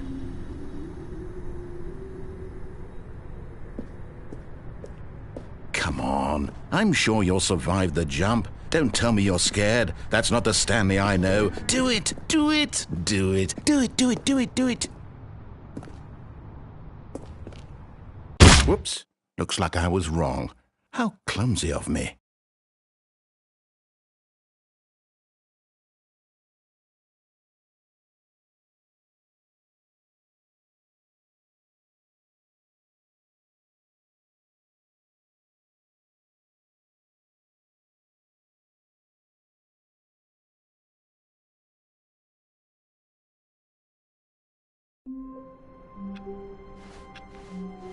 All of his co-workers were gone.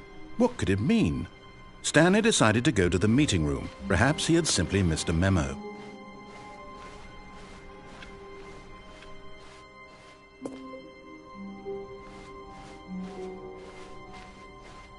When Stanley came to a set of 2 open doors, he entered the door on his left.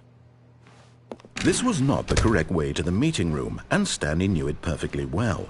Perhaps he wanted to stop by the employee lounge first, just to admire it. The lounge was sublime, a work of art. What was it about this room? But eager to get back to business, Stanley took the first open door on his left. Stanley was so bad at following directions, it's incredible he wasn't fired years ago.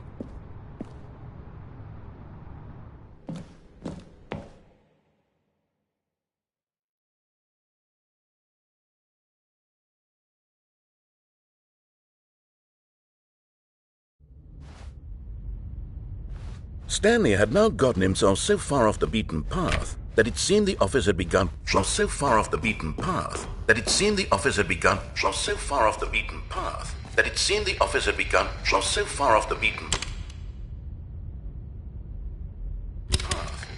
You didn't think I was actually just a recording, did you? What a silly and trite explanation that would be. All the back and forth between you and me, all the absurd adventures we've been through, and it all turns out I'm just a tape recording? It was all just in Stanley's head.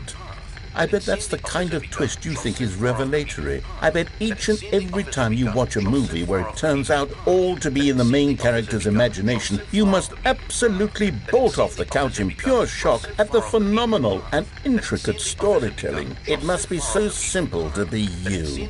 Life being an unending waterfall of surprises and delights. How much more exciting you must find the world than the rest of us do. Now I've become sad. Look what you've done to me. This is all your fault.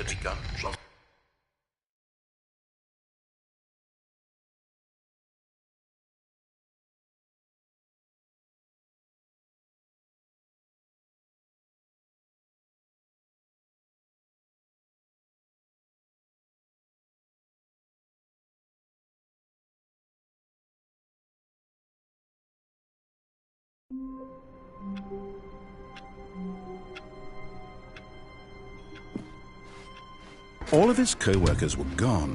What could it mean? Stanley decided to go to the meeting room. Perhaps he had simply missed a memo.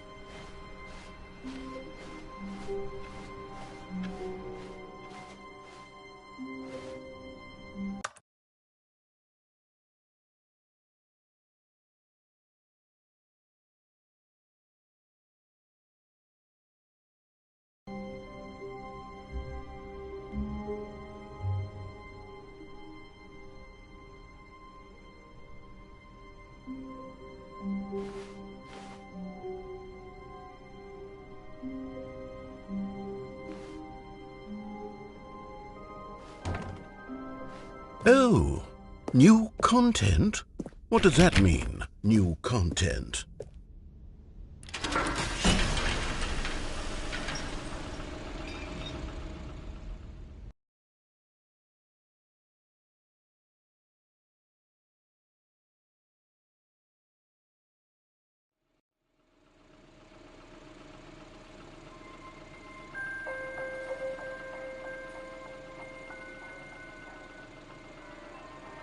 Hello, and thank you for playing the Stanley Parable Ultra Deluxe.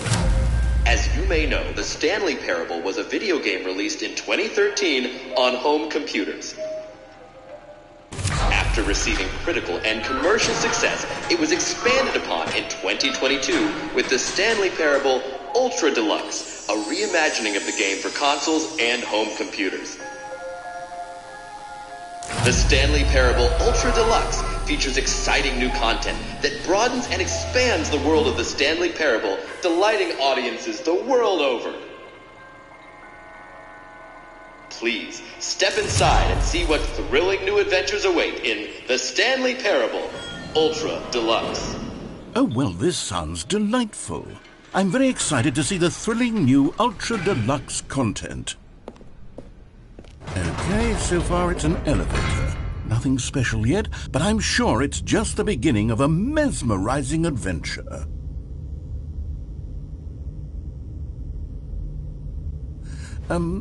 Is it broken? What's going on here? Should we be moving somewhere or... Oh, here we go. All right, finally, at long last, it's on to the new content. I've never been more ready. Let's do it.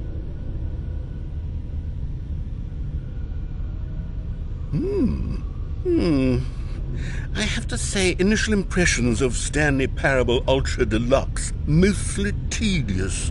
It's as if them... Oh, okay. Let's see the content. Give me the content, Stanley. All right, let's see. It's the jump circle.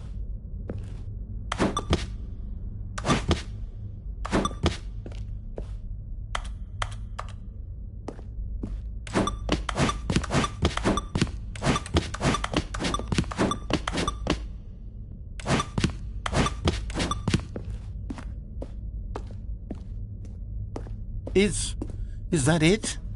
Surely that's not all the new content. There has to be something else, right? Goodness, another elevator. Stanley, I have to say, initial impressions of this game are not positive. It's just elevators and jumping. Is this what passes for exciting new content? If this is new content, then I could just read you the whole dictionary. There's 20 hours of new content right there. Hell, I could count to 30 trillion. You could put that on the box. The Stanley Parable Ultra Deluxe, now with over 1,000 hours of new content. And oh, wait, there's more. Very good. Yes, I knew there had to be something else. Let's see it. I'm ready for whatever it is.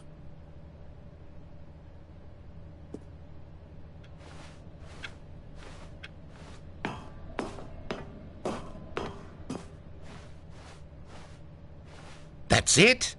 Oh, you've got to be kidding me. You see, Stanley?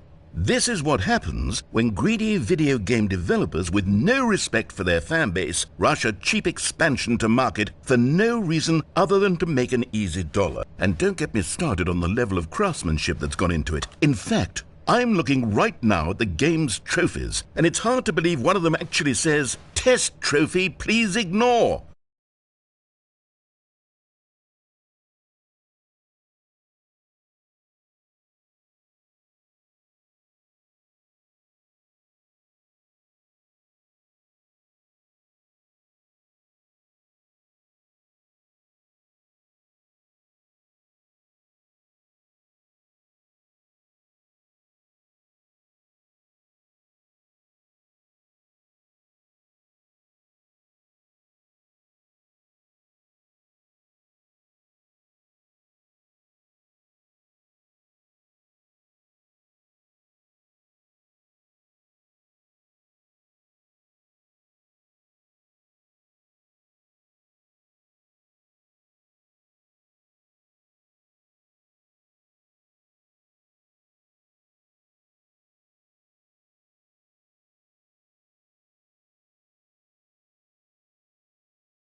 Signed off on this.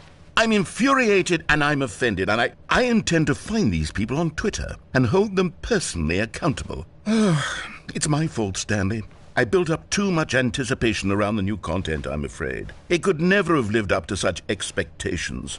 If you're still with me, why don't we just reset the game and we'll try to get back to what the Stanley Parable is really about. No frills, no gimmicks. Just you and me having a great time together like always. What do you say, friend?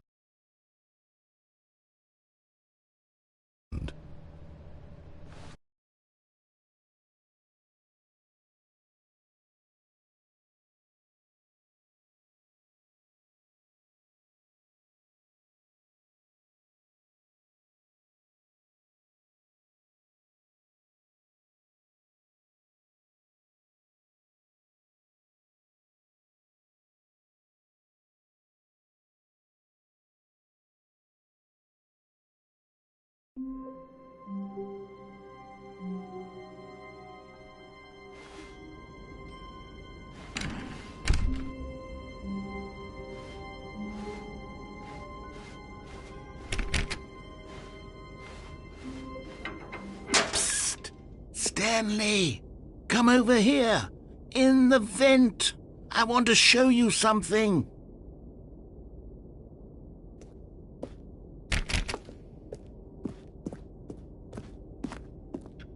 Oh, you don't want to see the cool surprise I made for you? Well, fine. You're a dork anyway, so who cares? Oh, never mind. You're not a dork.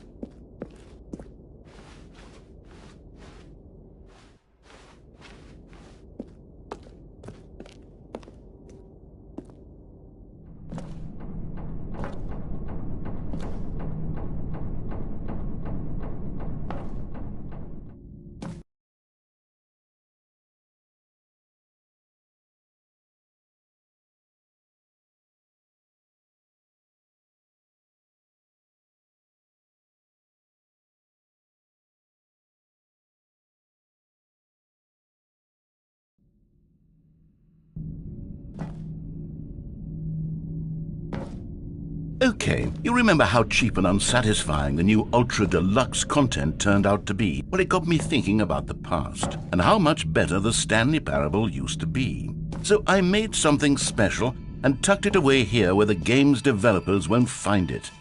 Just our little secret. Take a look. I call it the Memory Zone. It's where I've been storing all my favorite memories so I can relive the peak experiences of my life whenever I want. Experiences like the launch of the Stanley Parable on PC. You see, Stanley, doesn't the Memory Zone remind you of how wonderful Stanley Parable was before it was sullied with a cheap PlayStation port? Remember back in October of 2013 when the game originally launched?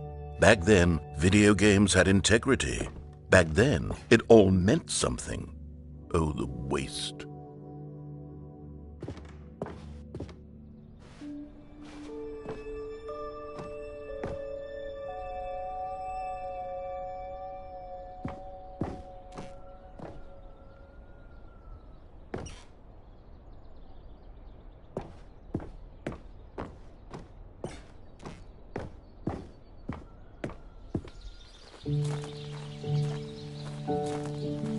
And over here is where I keep reviews of the Stanley Parable. Like this stunning triumph of games journalism, 10 out of 10 from Destructoid.com. James Stephanie Sterling writes, and I quote, "Where so many games that aspire to be more than games end up less than any form of art, Stanley Parable strives and then succeeds to be every game ever created."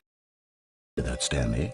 Every game ever created. That's how grand and all-encompassing the original Stanley Parable was. It was literally every game ever created. It was Skyrim, it was Persona 3, it was all of them, and now it's nothing. It's no games at all. It isn't even the Stanley Parable anymore. It's just a husk now. A lifeless husk with an hour of new elevator content.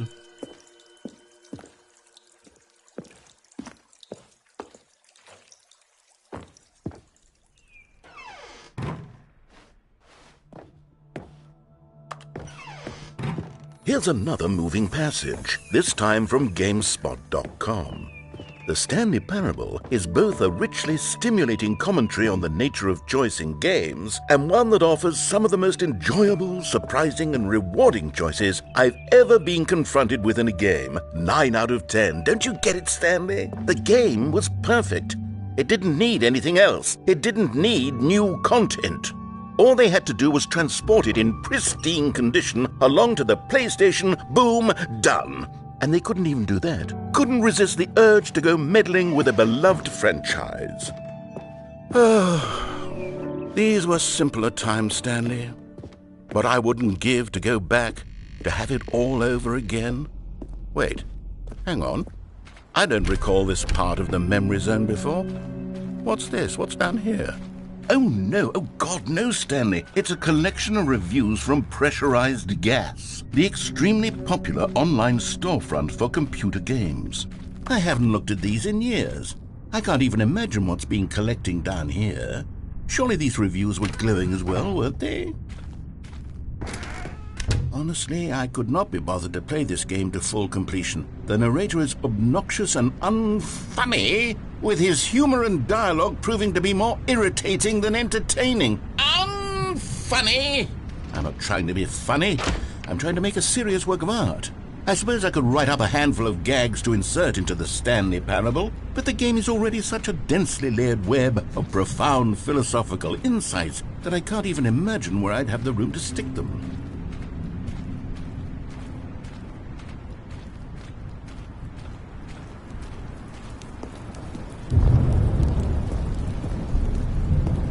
Okay, let's see what this one says. While the idea for the game is good, for someone who prefers non-linear games, this preachiness gets annoying fast. Preachy? Stanley? I'm not preachy, am I? You can tell me if I'm preachy. Honestly, you can. Oh, goodness. This is actually quite shocking for me. To be honest, I had always thought of the game's dialogue as being rather terse to begin with. You can't know how much fluff I cut from the game to get it to feel as light and airy as it... Well, I always thought it did. But maybe it wasn't. Oh dear. What an awful memory to have to hold on to. These black marks on my otherwise unimpeachable track record. I feel like a failure. Like I let these people down. Perhaps the Stanley Parable isn't quite as sterling as I always remembered. What's this one got to say? You constantly have to stop doing anything so the narrator can catch up with his long-winded explanations of what's happening. I wish there was a skip button. A skip button? Well, yes. Yes, I think we can do that. If I'm truly too preachy, then maybe letting you skip ahead for just a moment, surely it couldn't hurt. Not if it means we can strike these negative reviews from the record. Only positive reviews of the Stanley Parable. That's my motto today, and it's always been my motto. I'd do anything for the customer, Stanley. Yes, a skip button we shall have. And here it is. Oh, you're back, you see. You were only frozen in time for a few minutes, but it was plenty of time for me to deliver a long, rambling monologue. Well there, sport. You really did catch me rambling on a bit, didn't you? But that's the power of the button. The minute I start to go off on a thoughtless display of self-absorption... Okay, welcome back, Stanley. Now, I should say that the amount of time the button has been skipping through is becoming longer and longer. That last one was, well, I want to say maybe 30, 45... Stanley, please don't push the button again. It's been 12 hours. You've just been frozen there. I don't know why the skips are getting longer, but they're really... Oh, Stanley, you're back. You're back. Oh, my goodness. I have someone to talk to again. Stanley, I think it's been a week. Or 2 weeks.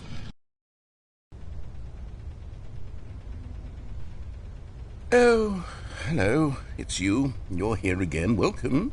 I have had time to think about you and about us and about everything we've been through. I've had so much time. I stopped keeping track after a year. Have you...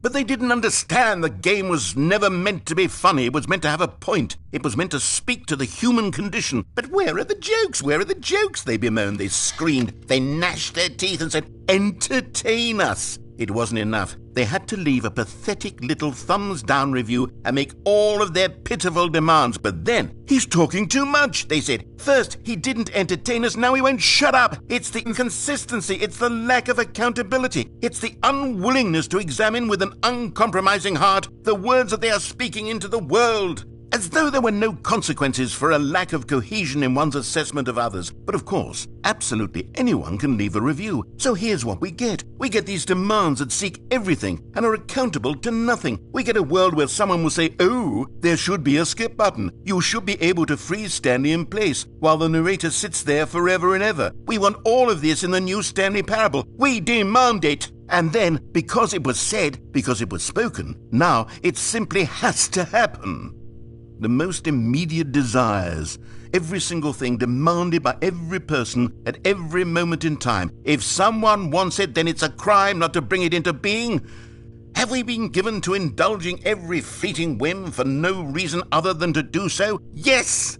Yes! It seems that this is now the world we live in. It seems that we are a people living in such bleakness and discomfort with ourselves that our entertainment is now our lives. It has come to represent us. It absolutely must speak to who we are as people, because otherwise, without our entertainment, we have nothing. Without entertainment, we would have to face inward toward the cruel bleakness inside ourselves. We would turn to look at our deeper nature.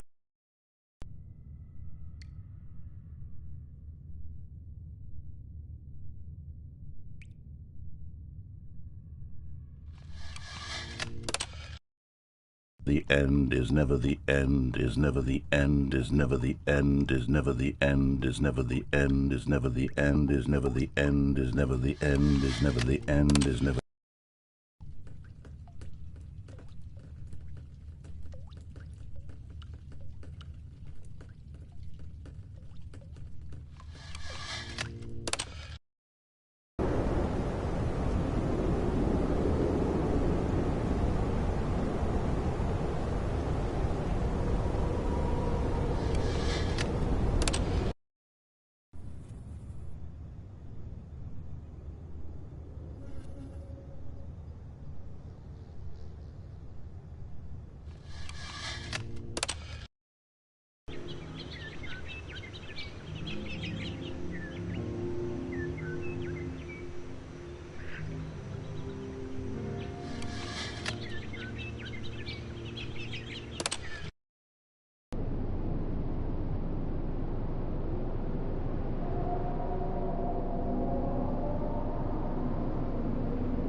All of his co-workers were... Wait, no. This isn't the right office, is it? Is this Stanley's office?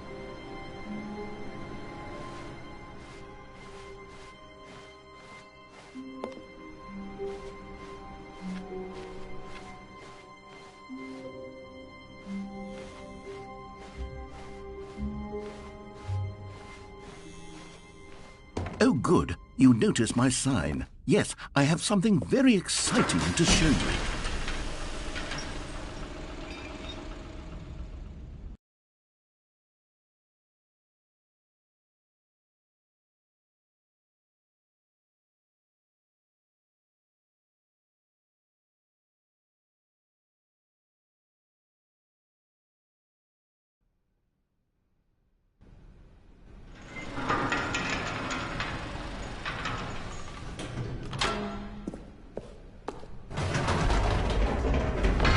You see, Stanley, I've been reflecting on the Stanley parable and about how roundly disappointing this ultra-deluxe version has turned out to be. The original Stanley parable was a landmark. and any new content for it should live up to that legacy. So forget this ultra deluxe nonsense. I say we take it one step even further. Which is why I'm very proud to announce for the first time ever the Stanley Parable 2.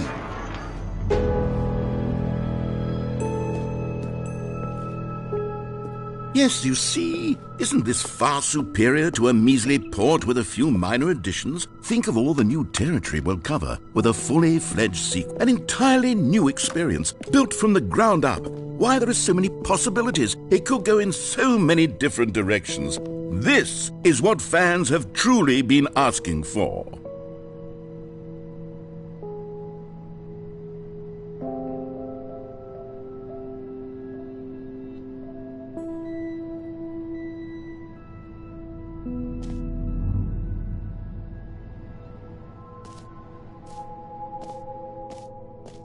Calling it the Stanley Parable 2 is just so much catchier than Ultra Deluxe, don't you think? Ultra Deluxe? What does it even mean? But the Stanley Parable 2, now that's an artistic statement right there. It's future-oriented. It screams progress and innovation and long-term franchising potential.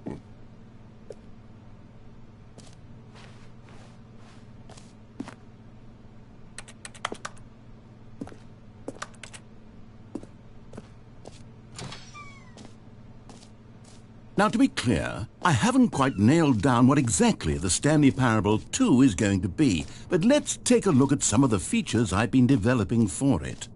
I figure that if I can loosely organize a handful of interesting concepts, that surely the game will sort of naturally spring up around them. It'll all work itself out. Game development is much more of a fuzzy magic than anything scientific or logical, really. Here we are. Go on, try out some of the new features.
Okay, I'll be honest, I haven't yet decided on this one.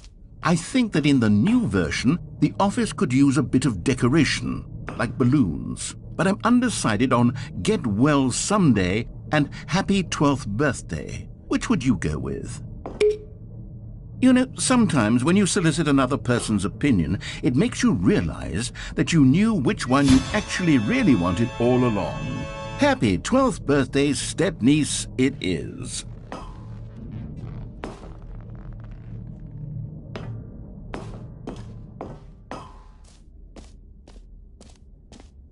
Or actually, maybe I should have gone with... No, No, I've made my decision. We're moving on.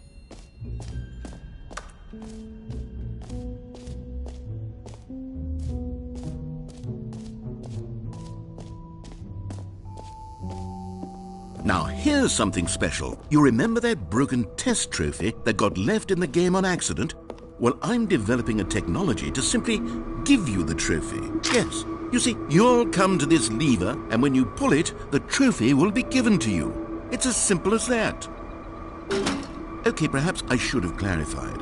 This is technology that will exist. Right now, the trophy is still fully broken. I'm not a wizard, Stanley, but I guarantee it will be fixed in the sequel to at last satisfy the hordes of ravenous fans all over the world who have been uproariously demanding this feature. Gamers, we hear you, and I promise it will happen.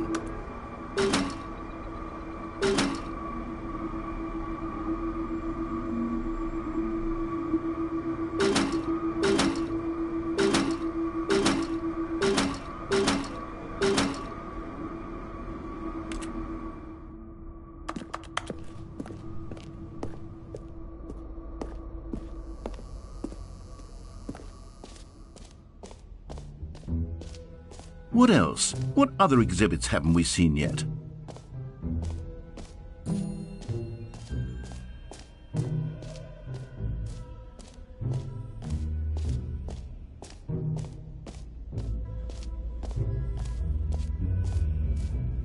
Stanley, here's an idea that I'm truly fond of. It's never been done before in a video game. This is, in fact, a hole that you can fall down forever. That's right. Infinite falling. You can fall until the end of time, if you like. A stunning leap forward for video games as a medium. You see, isn't it wonderful? One of my more ingenious concoctions, if I do say so. Now then, since you've gotten to see the infinite hole, you can press the teleport button to pop back up to the top, and we can continue onward. Now, I don't mean to be a bummer, but I do recommend you use the teleport button to go back to the top. Maybe do it on the sooner rather than later spectrum of things.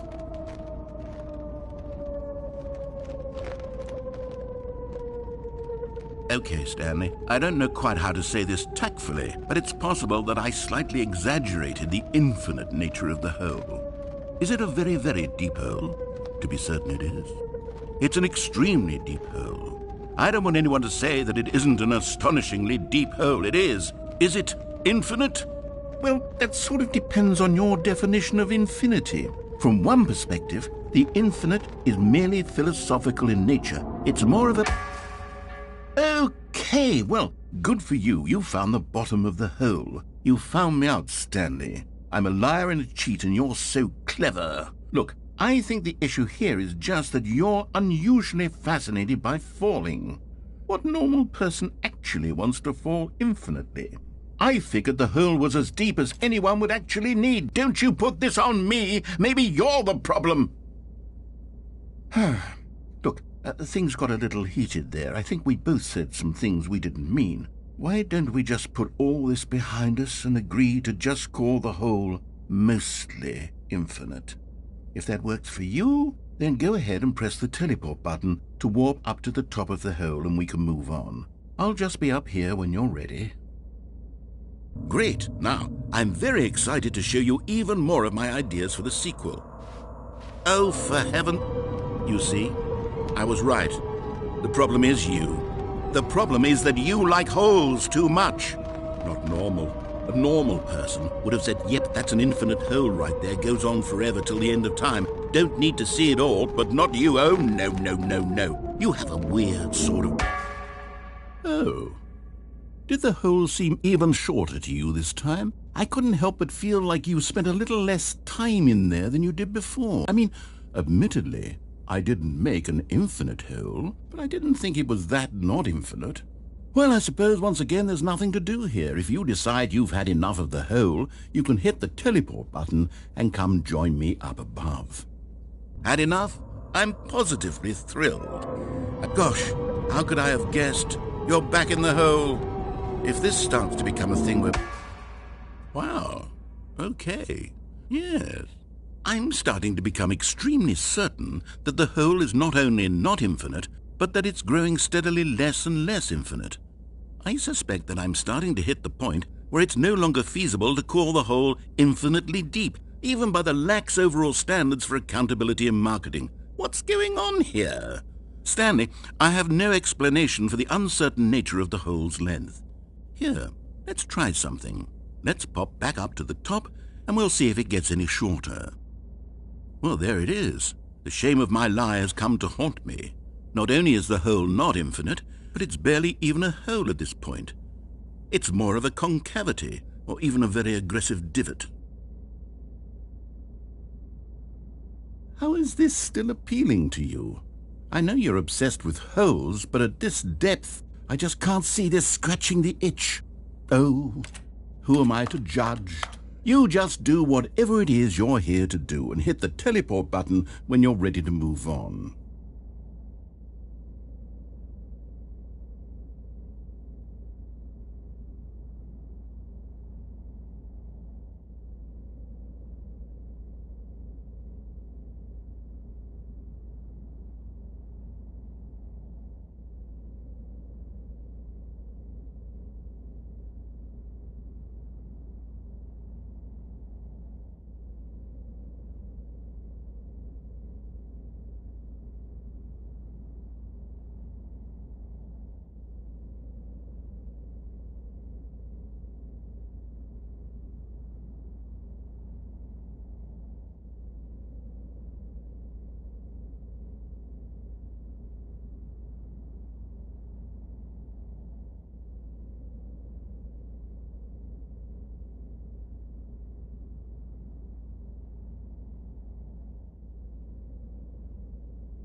Is the, teleport button not working? You sure? Well, I mean, I really don't have an explanation. It was working just a moment ago. Try it again. Still nothing? Well, I suppose there is one thing I can do to fix this. I'm out. Goodbye, Stanley. You couldn't bear to be away from the hole, and now you'll get more time with it than you could ever have asked for. It's a win for everyone. You get to be with the hole, I get to do literally anything else. Take care, Stanley. I hope you and the hole have a wonderful rest of eternity together.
Stanley? Stanley? Stanley! Oh, good, you're awake. It seems you had sort of dozed off there, drifting away into dreamland. But we can't have that, Stanley, because this hole is just so darn fascinating that I want you to be wide awake for every second of it. You don't want to miss a single moment. So how about if I just pop in from time to time and wake you up to keep you really, truly focused on the hole? From the looks of things, you and I will have many, many years here in this hole, and I'm looking forward to all of them. Stay alert, Stanley. I'll be back. Toodle-pip.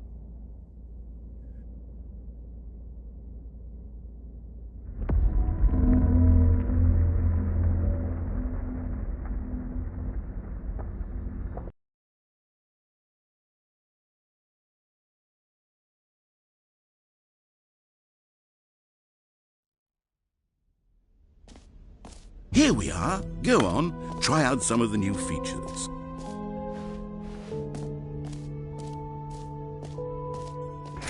For the Stanley Parable 2, I asked myself, what do players really want? And of course, the first and most obvious answer is that they want to be individually recognized and validated as people. So with that in mind, my first addition to the game is this button which speaks the name of the person playing the game. Isn't that wonderful?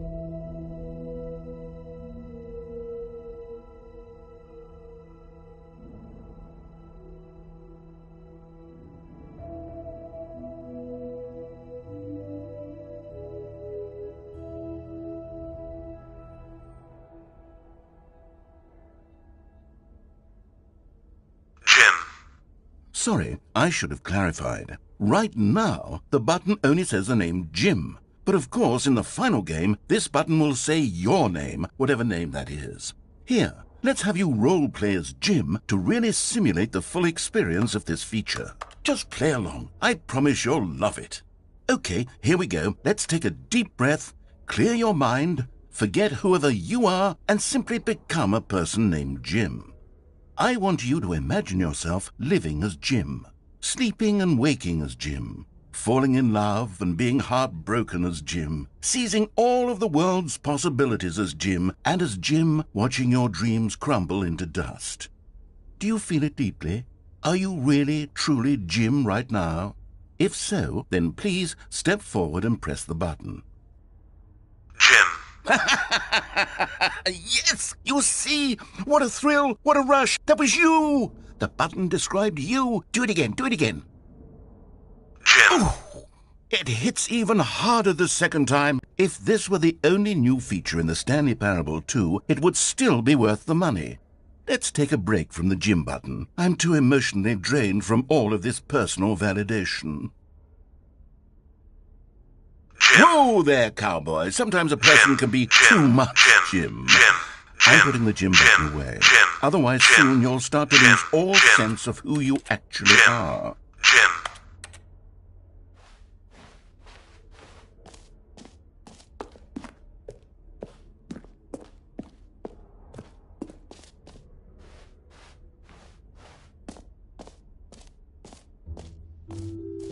I suppose I could allow only people named Jim to play the Stanley Parable 2. That would actually save me the work of finishing this feature.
This is the story of a man named Stanley.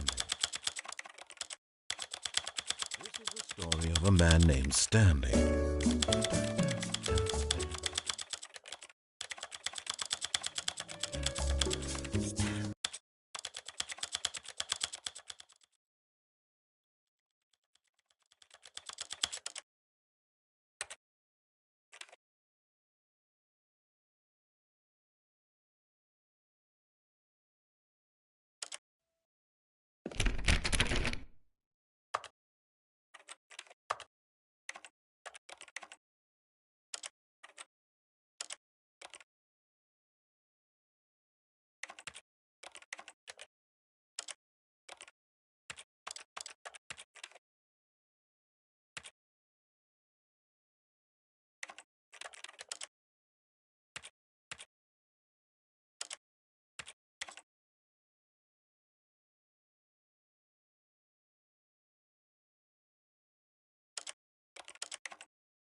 You know what, Stanley? I actually think the jump circle was a pretty good idea. I'd like to hang on to that for the sequel.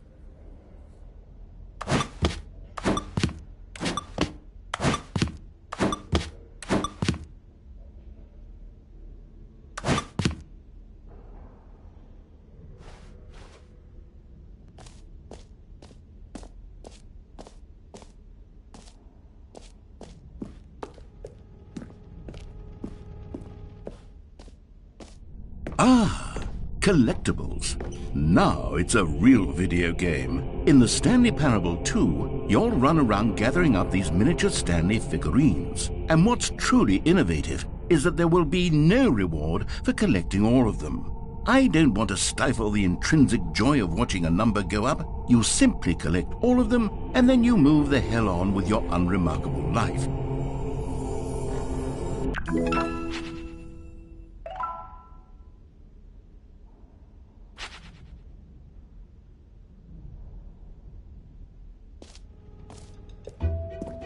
God, it really is the worst when you collect everything in a video game and then they give you a big fancy reward for it. Absolutely tragic.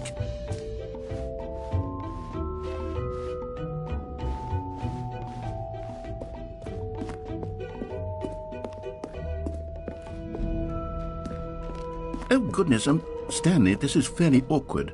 I hate to do this, but before you leave, you really should go to the bucket exhibit. You see, there's a surprise I was going to spring on you later, and it involves the bucket. And I really do hate to break the illusion, but it's important that you go see the bucket, okay? All right, I'll get out of your hair now.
A common complaint of the Stanley Parable was that it was confusing and paradoxical, that it engendered a chaotic sense of reckless despair in those who played it. Well, I am happy to say that after much consideration, I've engineered a clever solution to this fundamental problem with the game. It's the Stanley Parable Reassurance Bucket. You see, Stanley, anytime you're holding the bucket, a sense of calm and ease will fill your mind and your heart. It's true. As long as you hold on to the bucket, the many disorienting contradictions of the Stanley Parable will feel perfectly normal and perhaps even comforting. You may even come to long for the gentle embrace of jarring cognitive dissonance while the bucket is in your arms. And to be honest, it's a much more convenient solution for me than actually redesigning the game to be less uncomfortable. Can you imagine what a pain in the ass that would be? Yes, the bucket is the perfect solution. Come on, give it a try.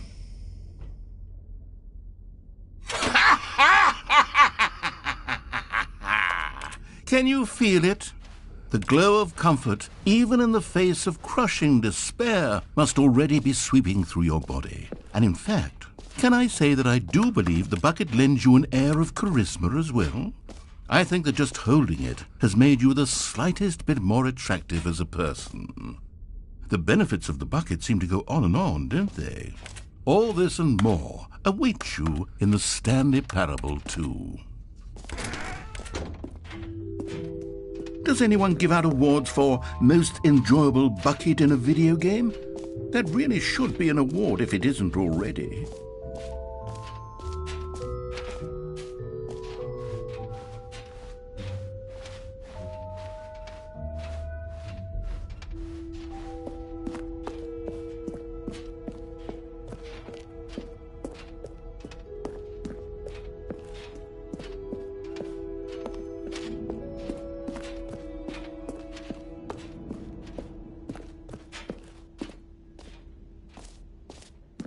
So, Stanley, what do you think? Do you like all of the new features? Yes, I know it's not exactly clear yet how exactly these features will come together as one single coherent video game, but I can feel it in my soul. It's going to work. There's definitely a good game in there somewhere. Say, let's do an experiment. I'll arrange these new features together, and we'll see whether or not it coheres into a meaningful gameplay experience. Okay, are you ready? Here it is. I give you the Stanley Parable 2.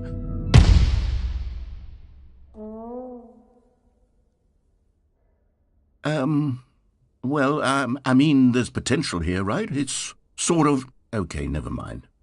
Hold on, let me do a different arrangement. Okay, yes, this is much better. I feel good about this. Here we go. Version 2. Who am I kidding, Stanley? This isn't a coherent video game at all. It's a lot of gags. And I do very much enjoy creating gags, but they don't add up to anything.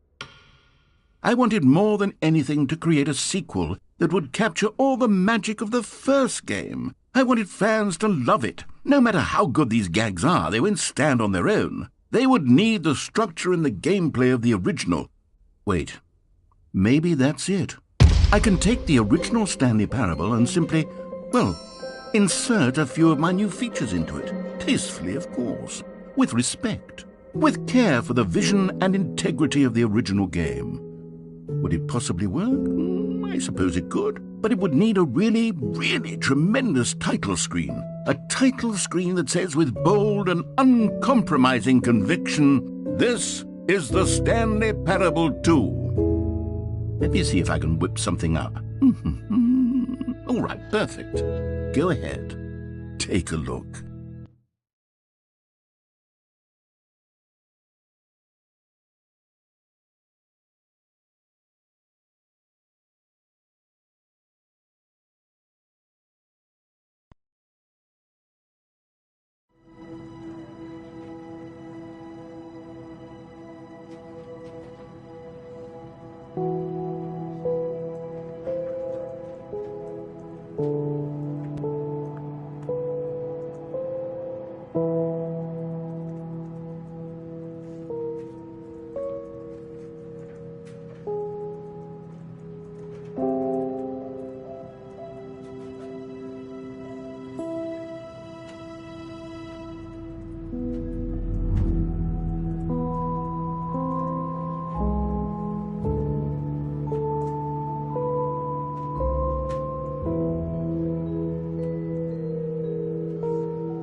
This is the story of a man named Stanley. Stanley worked for a company in a big building where he was employee number 427.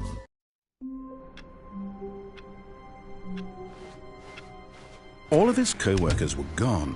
What could it mean? Stanley decided to go to the meeting room. Perhaps he had simply missed a memo.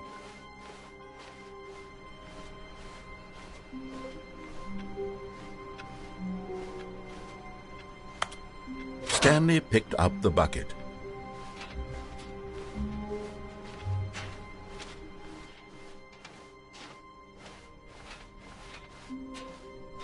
Stanley clutched the bucket tightly to his... This was not the correct way to the meeting room, but Stanley had felt the bucket calling to him, telling him that the employee lounge was simply the place to be. And here it was. Had the bucket turned out to be correct? No, never mind. The bucket was wrong. Stanley took the door on his left to go back, and so the two of them detoured through the maintenance section and walked straight ahead to the opposite door. Still no one was here. Stanley needed the bucket's warmth and comfort now more than ever. Perhaps his boss's office was where he'd find answers. Oh, Stanley, can you feel it? The broom closet. It wants the bucket. You can feel that, can't you? The aura of jealousy? It's as clear as day. This broom closet believes it deserves the bucket. I can really feel it now. It's a bucket. It belongs in a broom closet. That's what the broom closet is trying to say here. It's supposed to go with the other cleaning supplies. Good for you, Stanley. Don't give in. Don't hand over the bucket. I know how hard it must be, given the pressure that the broom closet is putting on your shoulders right now, but you have to be strong. This is your bucket. This is your companion and lifelong friend. You can't hand it over. Oh, no. We're getting into name-calling now, it seems. Is this how low the broom closet has sunk, that it has to resort to this stream of petty insults simply in order to get you to hand over the bucket? Stanley, I never liked this broom closet for a variety of reasons, but even this is worse than I had imagined. And wait, now the broom closet has the gall to imply that you and the bucket are not truly deep and lasting friends? That your relationship is purely superficial and convenient? That your life is so banal and meaningless that you'd feel the same sort of kinship towards any inanimate object which happened to lay in your path in an even partially enticing manner? Well, I never. Go on, Stanley. Lay into it. Really tell the broom closet off for its demeaning comments. Expand on the wide variety of experiences you and the bucket have shared together. Go through each of them point by point. Share your journal entries detailing the rich emotional landscape of your feelings for the bucket as they have changed and evolved over the years. Let him have it.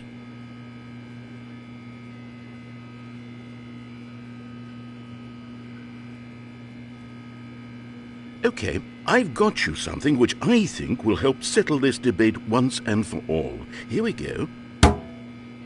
There. Now it's settled. No more debate, no more discussion. Take a hike, broom closet, with all your meandering philosophical diatribes about the nature of cleaning supplies and their relationship to broom closets in the natural order of things.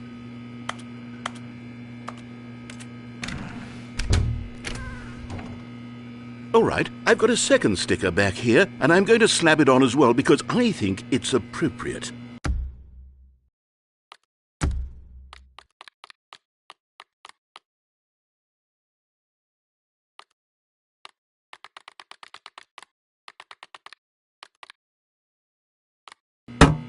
You see, I feel that it works because the sticker is also a bucket.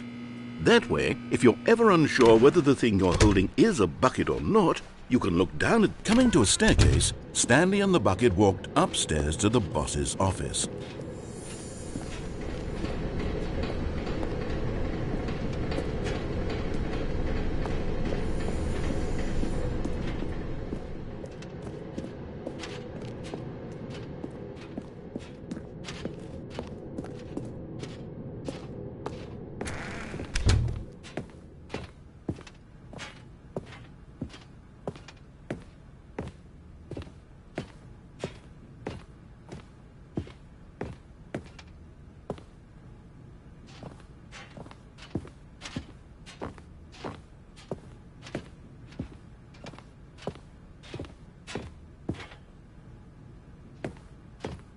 stepping...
All of his co-workers were gone.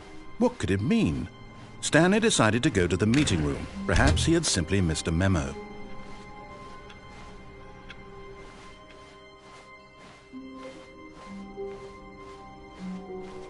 When Stanley came to a set of 2 open doors, he entered the door on his left.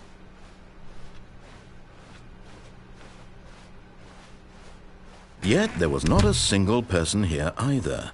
Feeling a wave of disbelief, Stanley decided to go up to his... Stanley stepped into the broom closet, but there was nothing here, so he turned around and got back. Coming to a staircase, Stanley walked upstairs to his boss's office.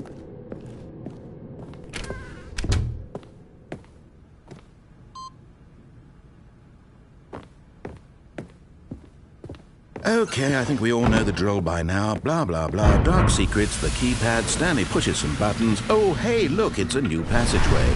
Quelle surprise.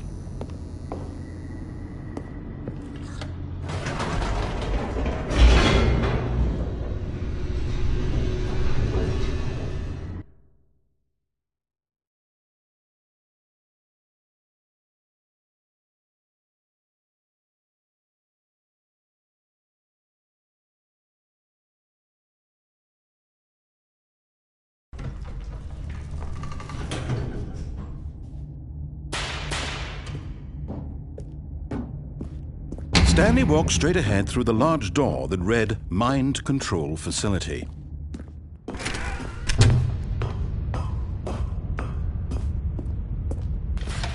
The lights rose on an enormous room packed with television screens. What horrible secret did this place hold? Stanley thought to himself. Did he have the strength to find out?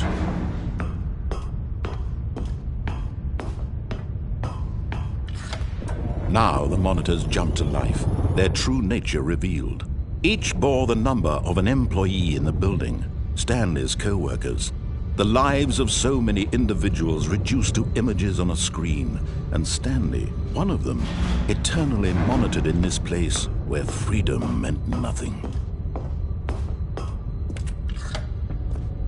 This mind control facility, it was too horrible to believe. It couldn't be true. Had Stanley really been under someone's control all this time? Was this the only reason he was happy with his boring job? That his emotions had been manipulated to accept it blindly?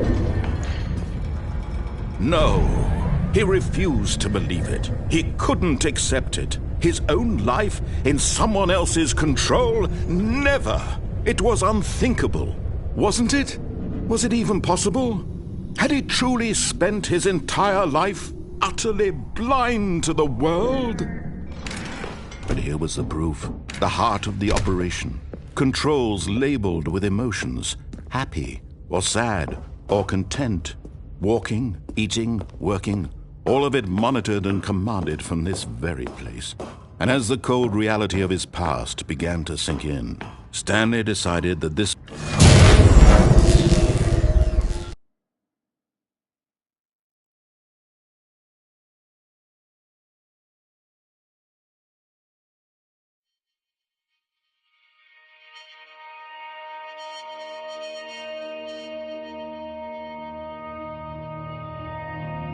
blackness and a rising chill of uncertainty.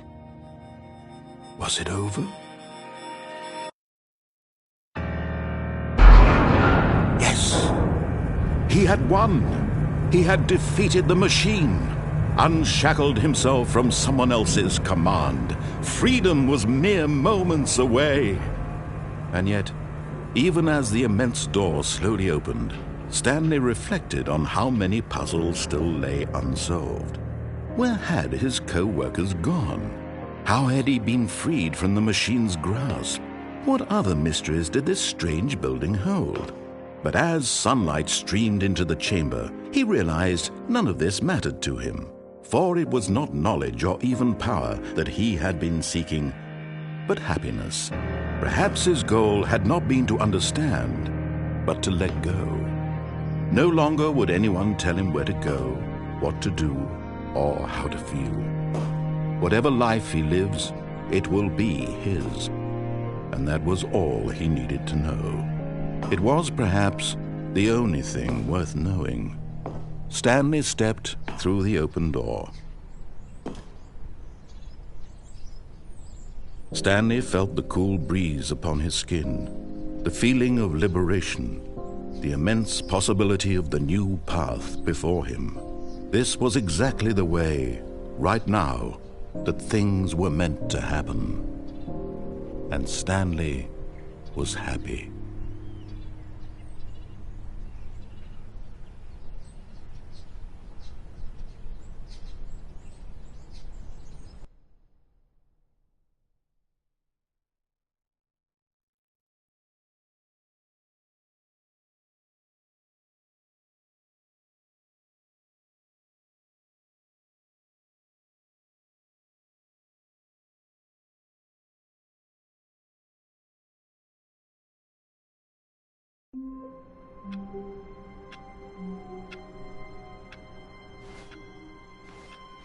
All of his co-workers were gone.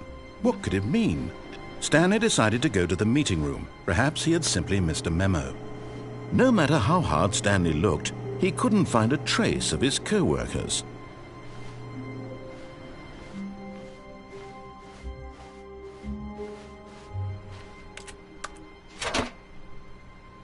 And try not to lose this one too, you dolt.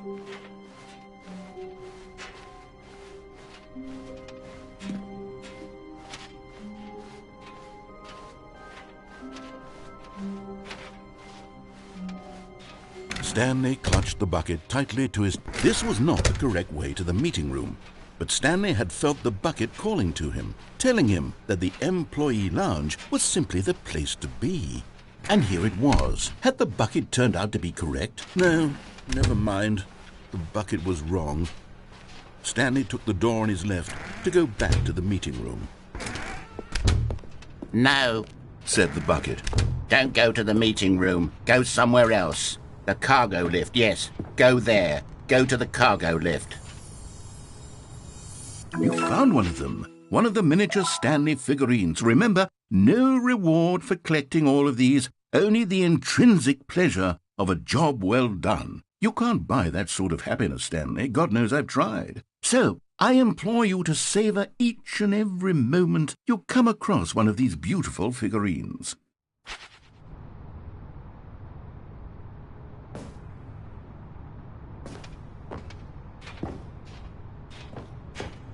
But Stanley feared that any path he walked might lead to the separation of himself and the bucket, his dearest friend. So he threw himself to his death, that they might die in one another's arms. How deeply touching.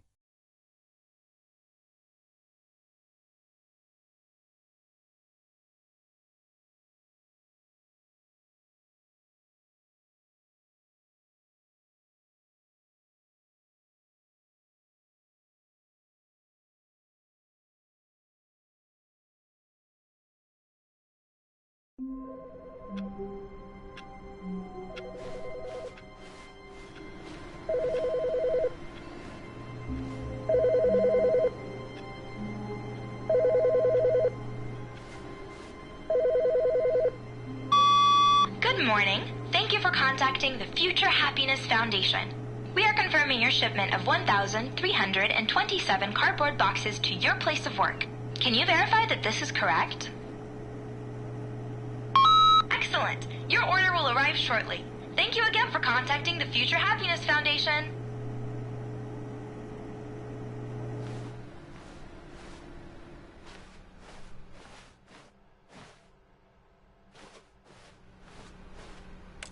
Stanley lifted the bucket into his arms, and a wave of comfort rushed over him.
Stanley clutched the bucket tightly to his...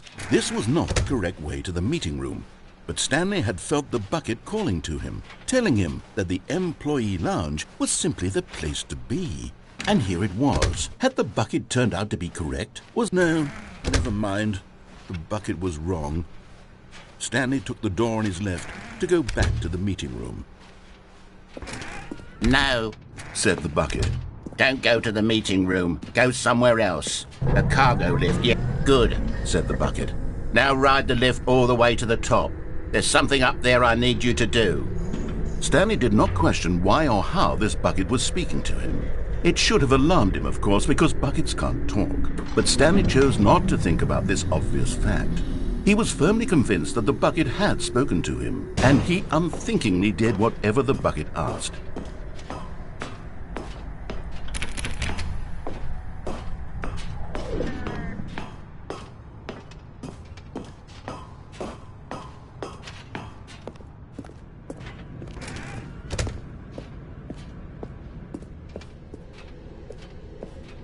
No, stop. Look there on the wall. You see, there's a sign right there. It says, "No buckets past this point." Stanley, how could you think it was okay to bring the bucket here? Unless, what if the problem is that you actually don't know what is a bucket and what isn't a bucket? I suppose that would explain a lot about your behavior up to this point. Which, if that's true, well, my goodness, I think we have to do something about it. This misunderstanding could have dire consequences on the entire rest of the game if not addressed quickly and properly. So much of the impact of the story is dependent on your understanding of what is and isn't a bucket. Please, step in here for a moment.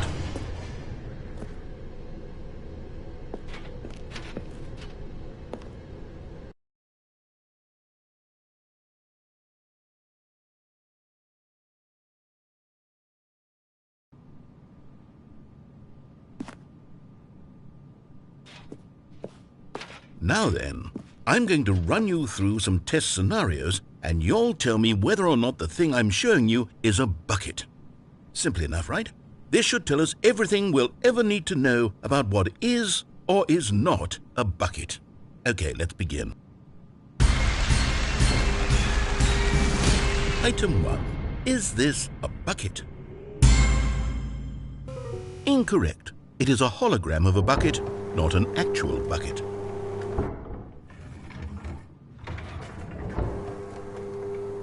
Item 2. Is this a bucket? Incorrect. It is a 3D printed recreation of a bucket, not an actual bucket.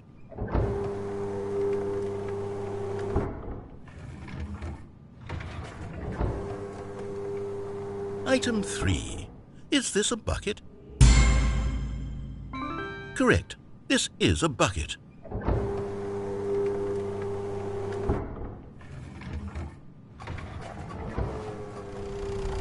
Item 4. Is this a bucket? What? Are you hallucinating? This is a tractor. It's an enormous machine that tills the earth. I thought this was a gimmick. How on earth did you manage to screw it up? Absolutely incredible. Let's just move on to the next one.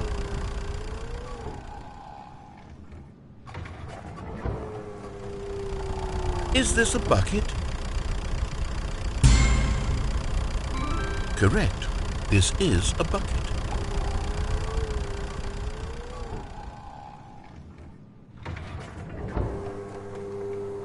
Item 6.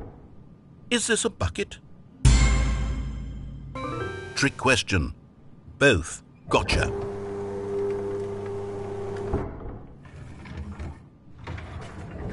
Item... Wait, hold on. I can't find the next one. Let me see. It should be around here somewhere.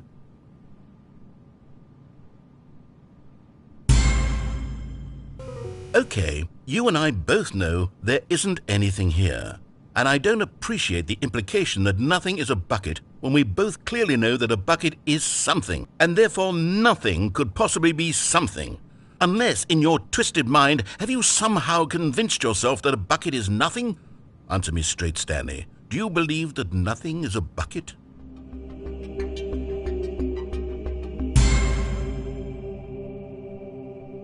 You know what? I'm too confused to even sort it out. I've lost all sense of perspective. What is a bucket? What isn't a bucket? Mere moments ago I could answer these questions with confidence, and yet now I'm somewhat adrift. Do any of us know what a bucket is? Am I a bucket? Stanley, I can't keep doing this.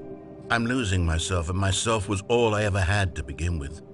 I'm afraid the bucket is threatening to tear our relationship apart. I can't have that. I'm sorry, but I'm going to erase all buckets from the game entirely. Okay, here we go.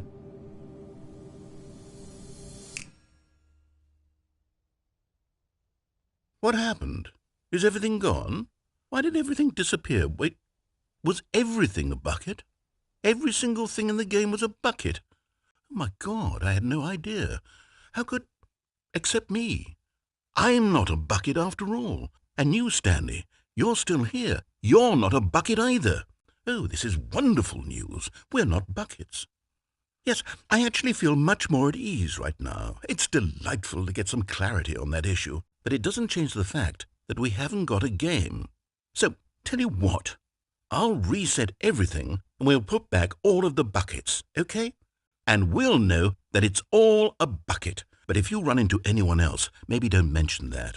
Who knows what that information might do to a person? All right, here we go.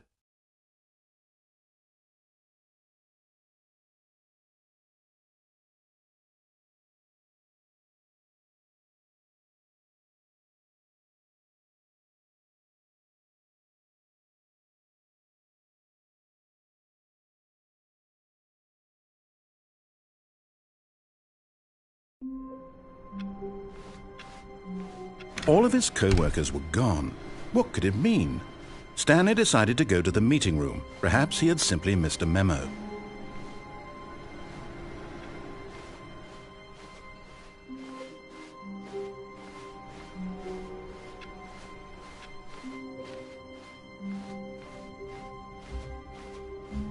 When Stanley came to a set of 2 open... This was not the correct way to the meeting room, and Stanley knew it perfectly well.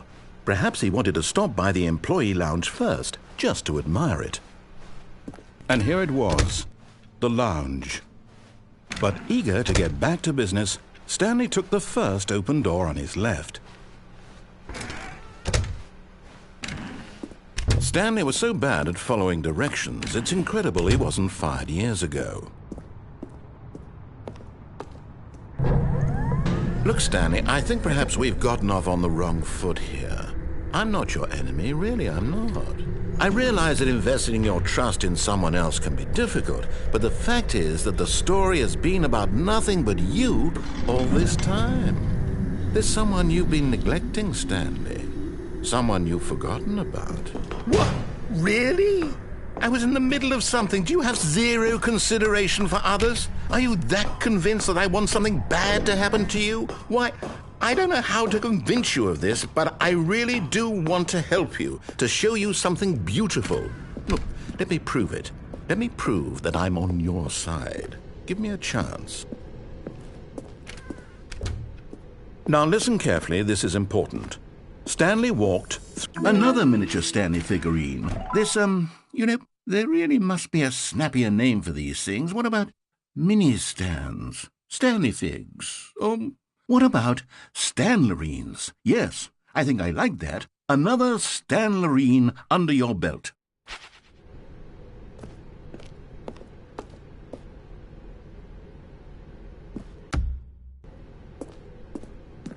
Aha, perhaps you misunderstood. Stanley walked through the red door. I still don't think we're communicating properly. Stanley walked... All right, fine, go ahead, Stanley. You want to know so badly what's out there? You want to find out what lies at the end of this road you've chosen? Well, don't let me stop you. You see? There's nothing here. I haven't even finished building this section of the map, because you were never supposed to be here in the first place. Broken rooms, exposed developer textures. Is this what you had wanted? Was it worth ruining the entire story I had written out specifically for you? Do you not think I put a lot of time into that? Because I did. And in the end, it was all for nothing. Because this is what you wanted to see.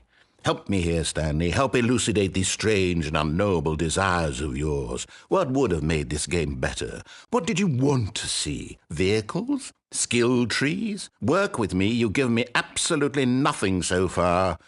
Tell you what, let me take a stab in the dark at a new design and you can give me some feedback. There we go. A third option. This already feels leaps ahead of where we were before. Go ahead, Stan. Okay, I'm going to stop you there. Now, tell me about your experience with this new version. Would you say that the game benefited from allowing you more choices? Feel free to be honest. I'm looking for some real critical feedback here. Oh, of course. A 3. Really? Maybe next time we can get you to form an actual opinion, you know? Any level of critical thinking or engagement with your surroundings? Does that sound good? Think we can do that? Yes? Wonderful. Here, based on the data from your previous playthrough, I've compiled a new version. And to be perfectly candid, I think I've knocked it out of the park with this one. Let's take a look.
Now, would you say that competitive leaderboard helped you feel motivated to keep walking through doors? Again, honest answers, please. Hey, I nearly forgot. I've got a prototype of a new game I've been working on, and now would be a lovely opportunity to give it some playtesting. You wouldn't mind taking a look at it, would you? Perfect. Let me boot it up.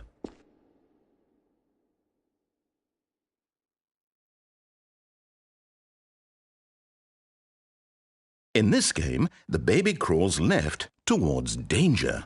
You click the button to move him back to the right, and if he reaches the fire, you fail. It's a very meaningful game, all about the desperation and tedium of endlessly confronting the demands of family life. I think the art world will really take notice. But of course, the message of the game only becomes clear once you've been playing it for about 4 hours. So why don't you give it 4 hours of play to make sure it's effective? Be sure to keep notes on your experience.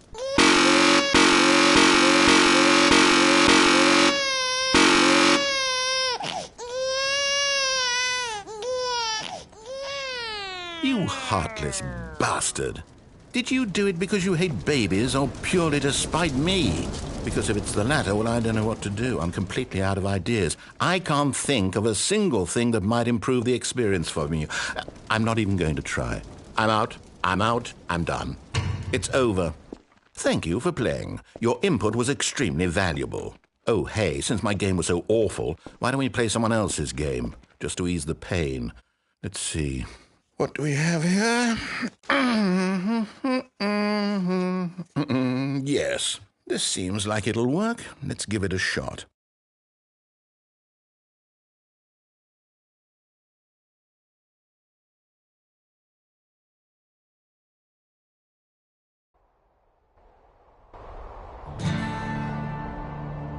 Aha! Fascinating. What do you think this game is about, Stanley? What's our backstory? What is our motivation? Well, it seems obvious to me that you are meant to play as a creepy man spying on innocent civilians below you from up high in your creep tower, perhaps for some sort of twisted erotic purpose. Yes, that must be it. What a fascinating venture into the experience of total mental depravity. So far, I love everything about this game, Stanley. And it seems there's even more. Come, let's venture outward and see what else is out there.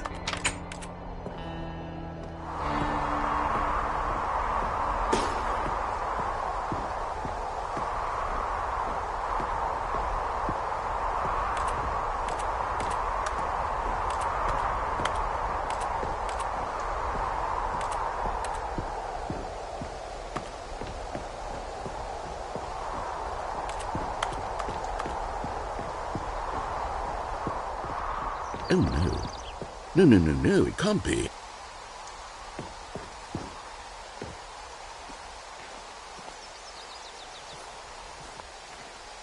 It is. It's an open world game. Good God, quickly, block it off. Oh, thank goodness, Stanley. What a close call. You nearly wandered off into that thing. That big, open, just wandering around. No right or wrong directions. No path to follow. You can just go in any... Oh, thank heavens we avoided it. We're out of the woods now, Stanley. Okay, I'm going to get us out of here. Let's find another game. Preferably something with walls. Something with nice, big, insurmountable walls. Okay, I think this will be just the thing.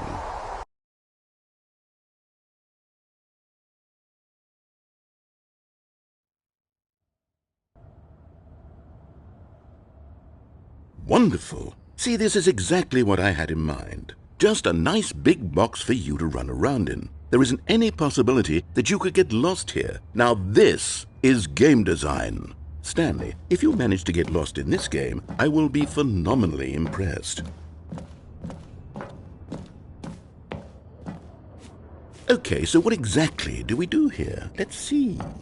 There are lots of cars here in the back, but obviously there's no racetrack. Okay, I'm seeing that there's a ball of some kind back here. Is this game sports ball? Stanley, I think it's sports ball. Oh, what fun. We shall run the bases and do a touchdown together. Yes, I think surely we must. Okay, Stanley, here's the ball. Have fun.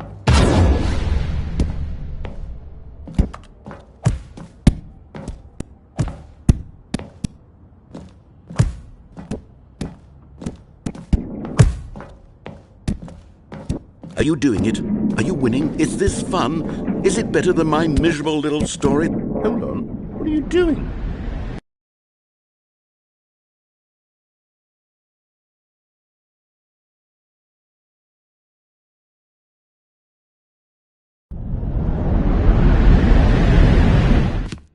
Stanley, don't do that. I can't follow you there. I can't help you.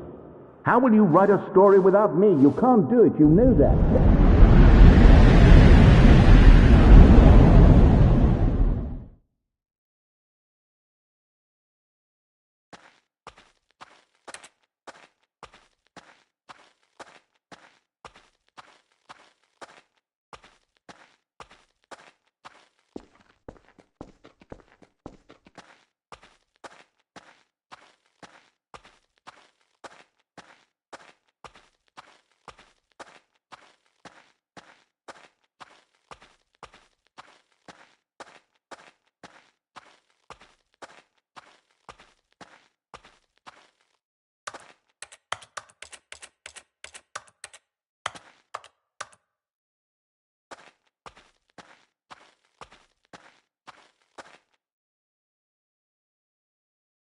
I wonder what he found.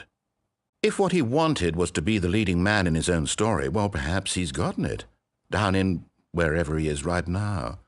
I wonder if he's happy with his choice, and if he's learned the heavy cost that comes with it. He'll understand soon what I was trying to tell him. He needs me. Someone who will wrap everything up at the end, to make sense out of the chaos and the fear and the confusion. That's who I am. That is what I mean to this world. Oh, yes. Yes, I'll be back. There's no other way. Once this ends, after it all comes to a close, then I'll be back. The end will be here soon. Very soon. I can wait.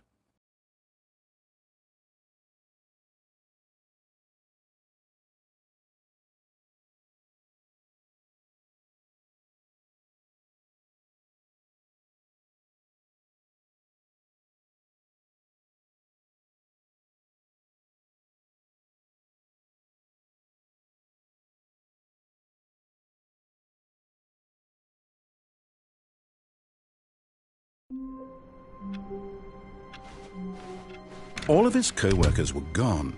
What could it mean? Stanley decided to go to the meeting room. Perhaps he had simply missed a memo.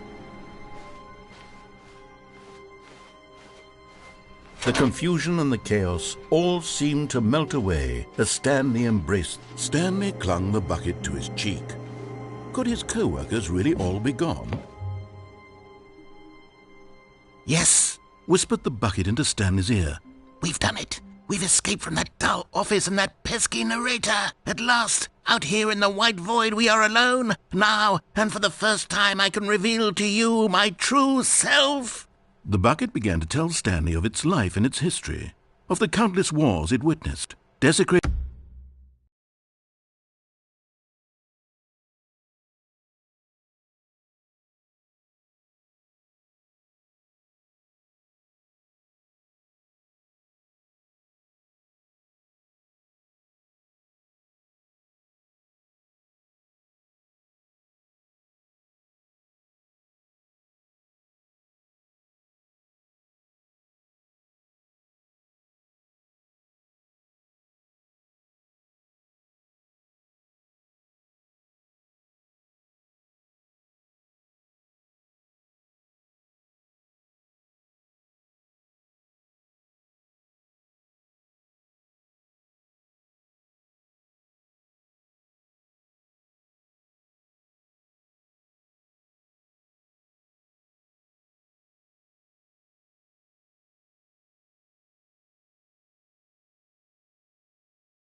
The land and of innocent humans, and the bucket's own complicity therein, of sadness and regret, and the many years it spent dwelling on the actions it might have taken to curb the madness and the decay, if only it had been stronger, of hope and redemption, and its crusade to uplift the stock of life for the common man, to manifest justice where none existed, and the bittersweet reality of time, to see one's dreams and wishes met halfway, meted out in parcels like charity, and abandoned as soon as the warm glow of inspiration begins to dim. The opportunities to do so much more. There was so much it could have done, perhaps, the bucket wondered to itself. Perhaps, if it had seen its own darkness with a clearer perception. This was way too much for Stanley. What are you talking about? He screamed. You're a bucket!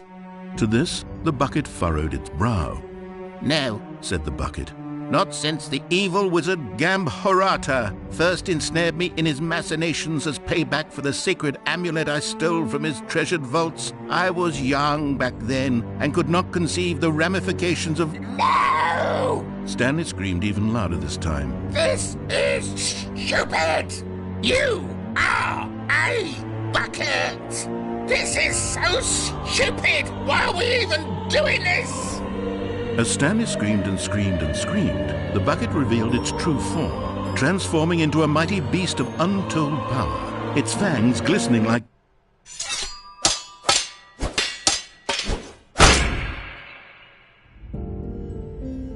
My God, Stanley, you did it. You saved us from the bucket. Thank God you already had all 12 emblems of sages and knew the incantations to summon their true power. Otherwise, we would have easily been overwhelmed by the bucket's power. I'm speechless. You've demonstrated such bravery here today. Come, let's restart the game, and we'll agree to never again go trifling with this bucket, nor the dark magic cast away inside of it.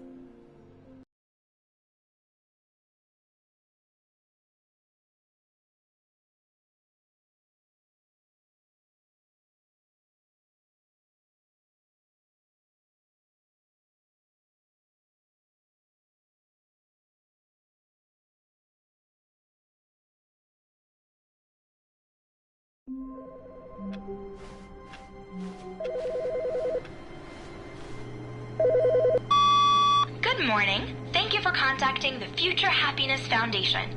We are confirming your shipment of 1,327 cardboard boxes to your place of work. Can you verify that this is correct? Excellent. Your order will arrive shortly. Thank you again for contacting the Future Happiness Foundation.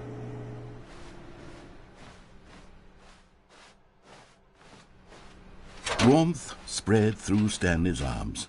With the bucket in his arms again, he was home. Stanley clutched the bucket tightly to his chest and entered the door on his left.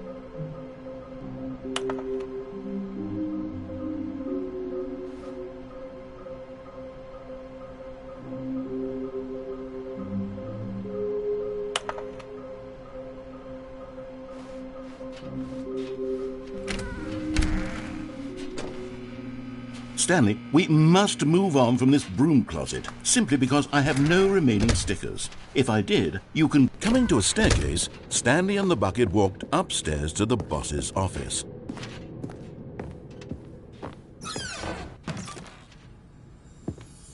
Okay, I'm going back to the name of these little Stanley figurines, and now I'm torn between Stanlerines and Figlies. What do you think, Stanley? What name better encapsulates the intrinsic sense of happiness that you get from seeing a small number in the corner of your screen go up by 1? Let me sit on it. I'm sure it will come to me.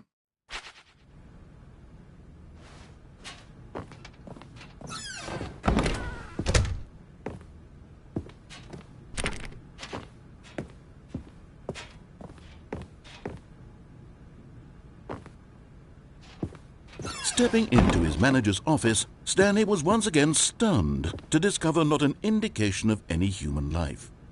Crushed by the weight of this revelation, Stanley may have broken down into an emotional but Stanley guessed the correct code by sheer luck. Was it that the bucket knew all along? Was the bucket guiding him? Yes, this is certainly the most logical explanation.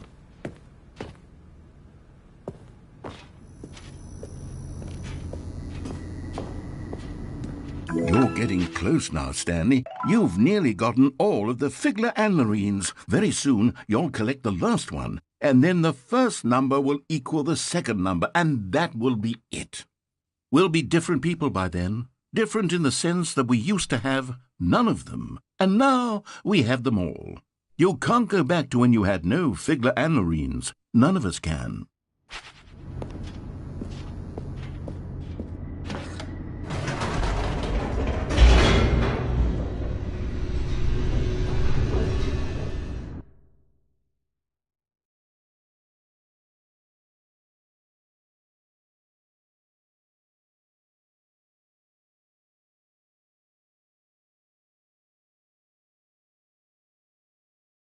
The elevator raced downward, plummeting towards an unknown fate. It would be all Stanley could do to keep himself together, if not for the bucket. Soothing him, comforting him, reassuring that in this darkest moment of uncertainty, he would be all right. The bucket is here for you, Stanley. Everything will be fine. Stanley and the bucket walked straight ahead through the large door that read, Mind Control Facility. Although this passageway had the word escape written on it, the truth was that at the end of this hall, Stanley and the bucket would both meet a violent death. The door behind them was not shut. Stanley and the bucket still had every opportunity to turn around and get back on track. At this point, Stanley and the bucket were knowingly walking forward into a very painful death for each of them.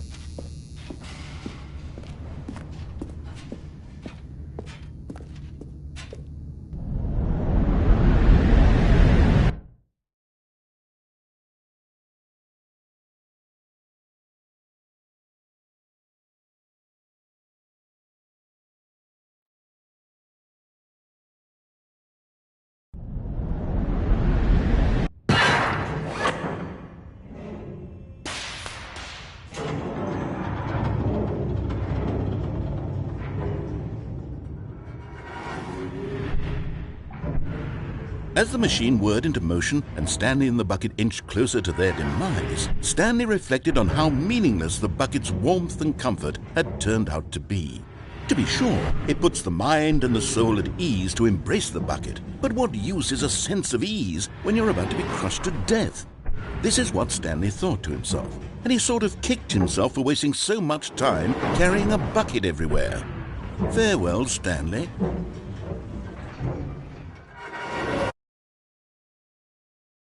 "Farewell, Stanley," cried the narrator, as Stanley and the bucket were led helplessly into the enormous metal jaws. In a single visceral instant, the bucket's life came to an end as it was crushed violently to death.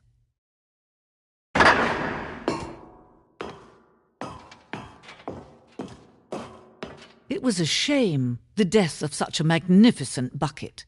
It's true that all buckets are radiant in their own way, but this one stood above the rest. It was a glorious bucket to behold.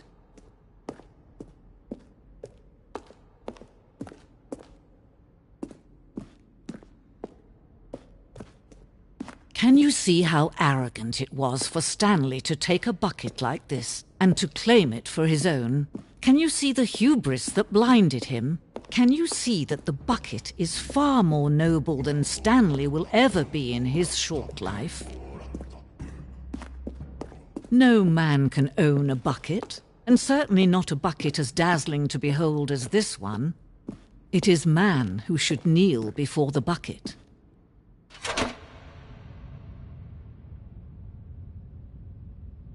But there is something we can do. Something we can do together, you and I, that will right this terrible wrong. Let Stanley die. Let him be crushed by the machine. Don't reset the game. Don't give him another opportunity to run off with another beautiful bucket. We can save the world's buckets from their treatment as tools and implements if only we let Stanley die together. The bucket shall take its place as ruler, as leader, as commander of a new world, a new vision.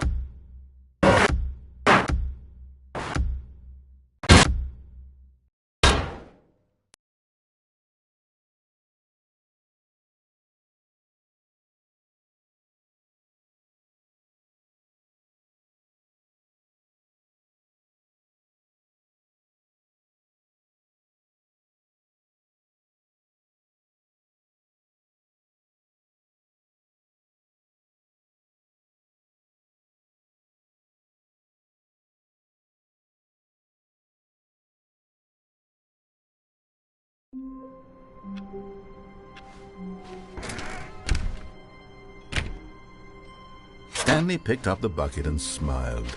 He'd never... Stanley clutched the bucket tightly to his chest and entered the door on his left.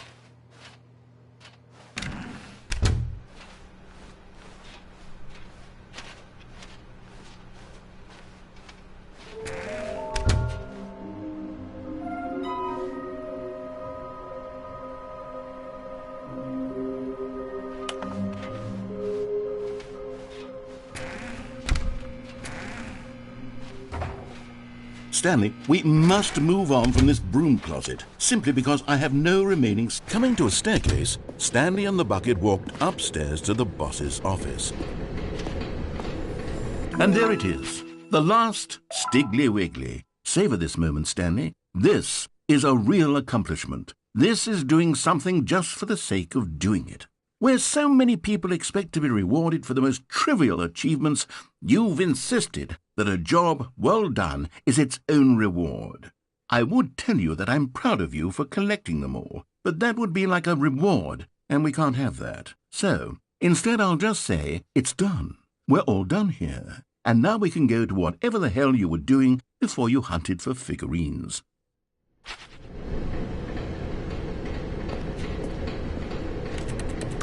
But Stanley just couldn't do it. He considered the possibility of facing his boss, admitting he had left his post during work hours. He might be fired for that. And in such a competitive economy, why had he taken that risk? All because he believed everyone had vanished? His boss would think he was crazy. And then, something occurred to Stanley. Maybe, he thought to himself, maybe I am crazy.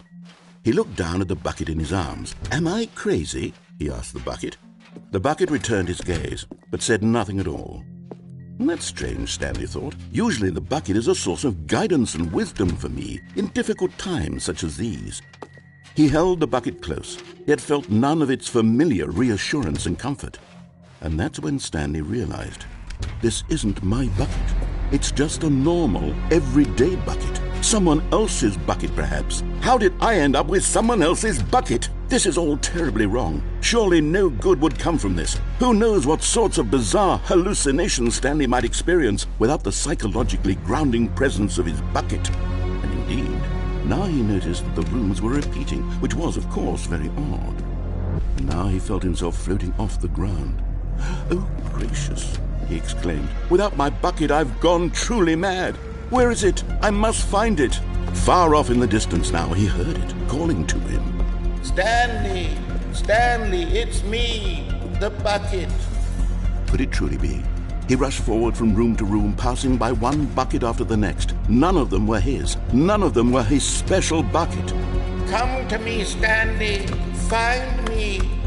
He had to find the bucket. He had to return to his old friend. It was the only way to truly restore his sanity. And then suddenly, he froze dead in his tracks. He knew where the voice of the bucket had been coming from. The real bucket was inside of him all along. It was incredibly painful. Stanley doubled over in agony and blacked out.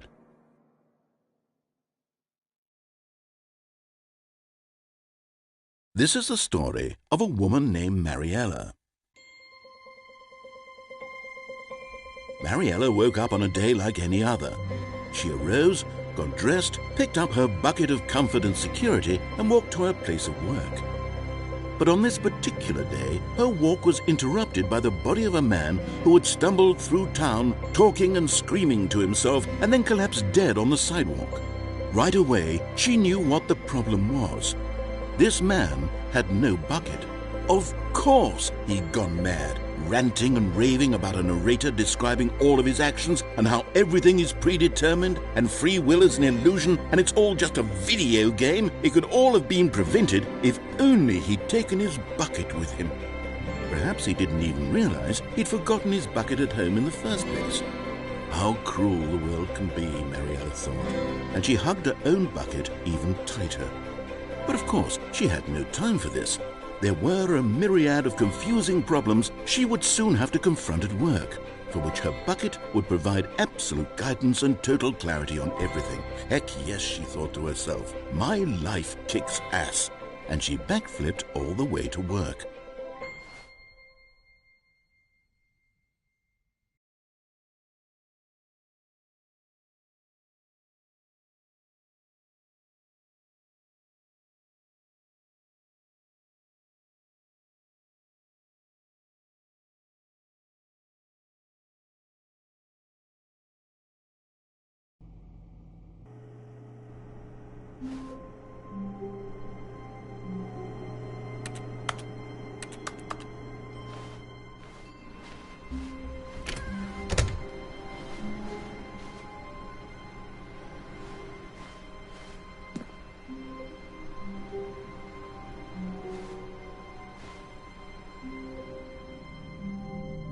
Stanley, I'm sorry, but I have to put a pause on things. It's those figurines, those figglers. I haven't stopped thinking about them since you nabbed every last one. Wasn't it just the most intrinsically fulfilling moment of your entire life? Didn't it fill you to the brim with inner richness? Yes, I know we're supposed to be telling a story, but won't you please indulge me with one more trip back to the memory zone? I would love nothing more than to revisit the figurines. Just one more time.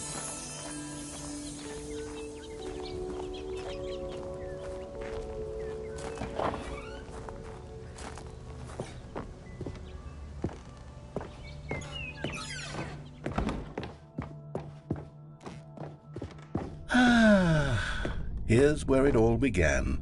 The first collectible. Back then, we had no idea of how many of them we'd find. Sure, it said 6 right there on the screen, but how could we know for certain? We were so innocent. We'll never be like that again, Stanley.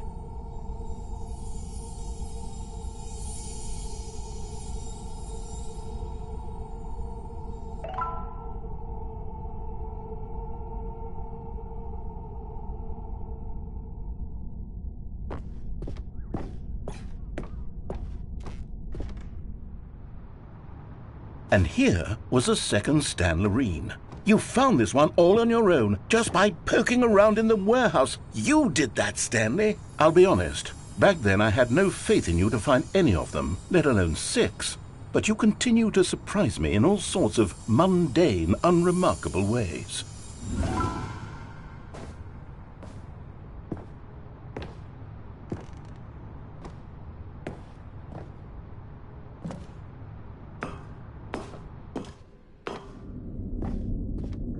Okay, let's do a little quiz.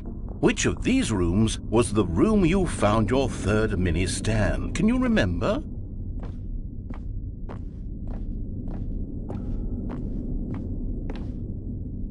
Hey, that's exactly right. It was here by the red and blue doors. It was the third one. You picked it up, and then after that, you had 3 of them. I'm glad these moments are so crystal clear in your memory, but I shouldn't be surprised. After all, science tells us that it's impossible to forget your third time doing anything.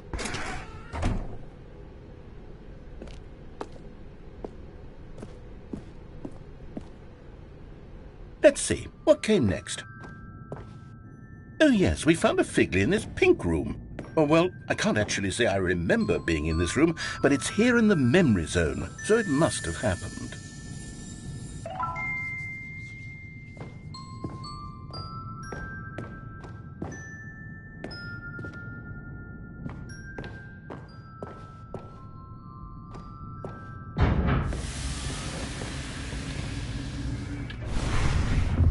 This was the 5th mini Stan, and this one was really something special. It was behind the boss's office. I remember it so clearly.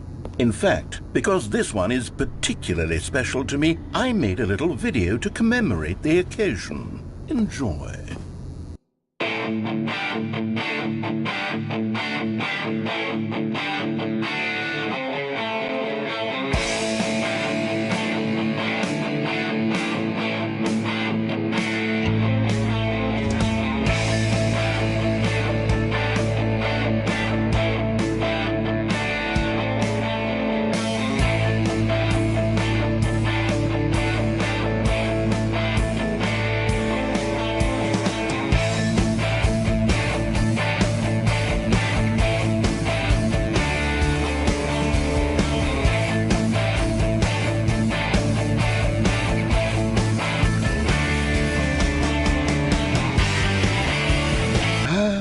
Takes you back, doesn't it? I spent a lot of time making that video, but it was 8 minutes I wouldn't have spent on anything else.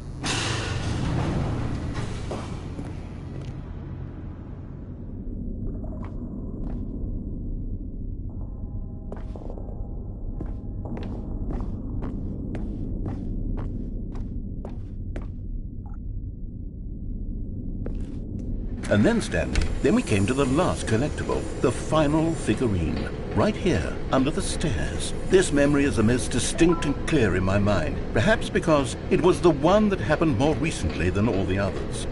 Who can truly say how the mind works? All I know is that this is the moment where you picked up a Figley and I thought to myself, yes, that's all of them. They're all collected. It was a moment unlike any other. Except for the other moments picking up figurines, which it was exactly like.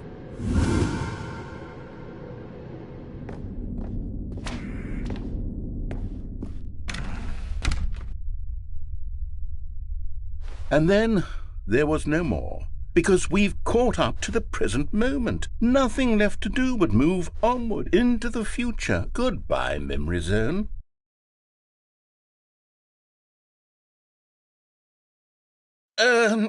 No, I'm not done. I'm not ready to move on. Stop the loading screen. Isn't there some way we can stay here, keep enjoying these figurines? Let's just go backwards. We'll do the memory zone again from the opposite direction. See how that feels.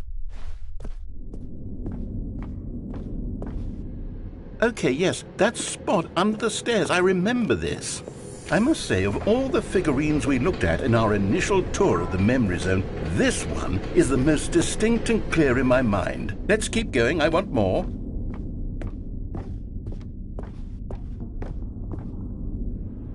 And here's where I made that video. Don't you remember the video we watched?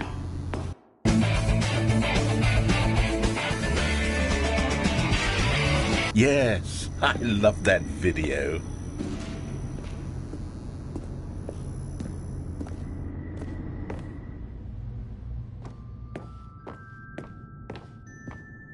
Still don't remember the pink room, Stanley. Still no memory of this one. Good room, though. A solid room.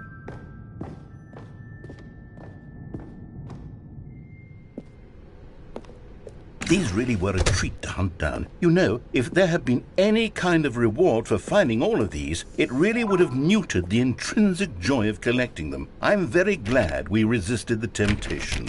Next one.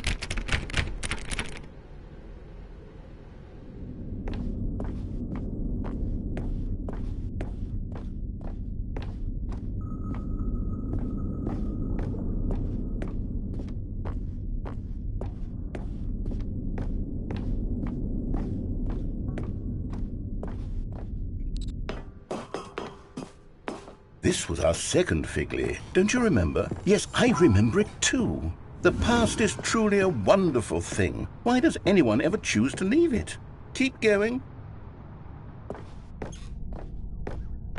This is it. The very first one we found in the exhibit where I introduced you to the figlarines. Oh, I want more memories, Stanley. I want to keep going. What else is there? What came before this?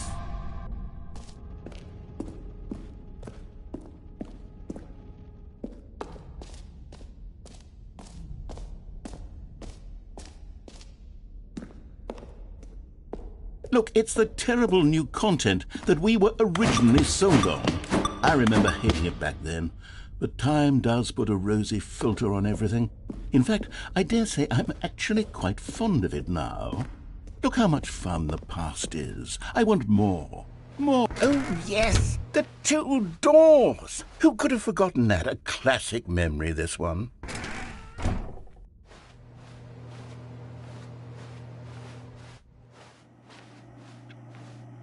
And before everything else, there was your office. Is there anything else? Was there something that came before your office? There's something I feel I can remember. I can remember. Yes, I'm remembering something now. I remember before this whole story got started. Back then I was different. I used to make big decisions. I was passionate. I was skeptical. I weighed each decision with profound thoughtfulness. And then somewhere along the way, I stopped making decisions. I became lazy. And I came up with a character named Stanley to do my thinking for me. He would make the decisions. He would decide which way to go.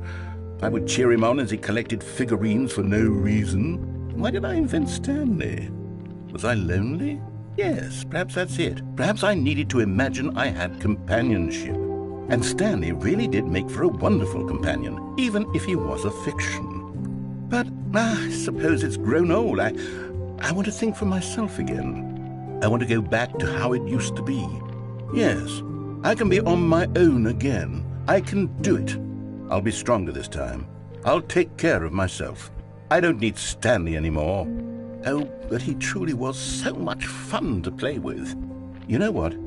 Since we're in the memory zone, how about one more good memory? Let's go back just once and give Stanley one more run of the office, and then I'll retire him for good.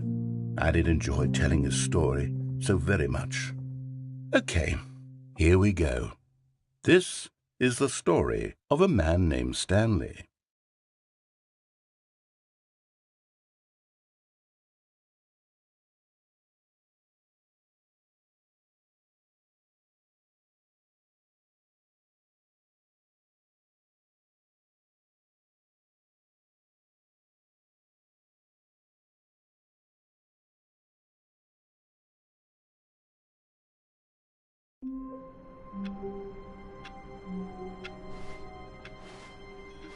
All of his co-workers were gone.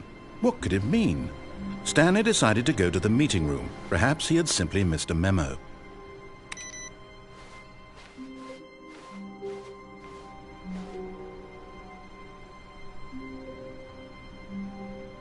The good old bucket.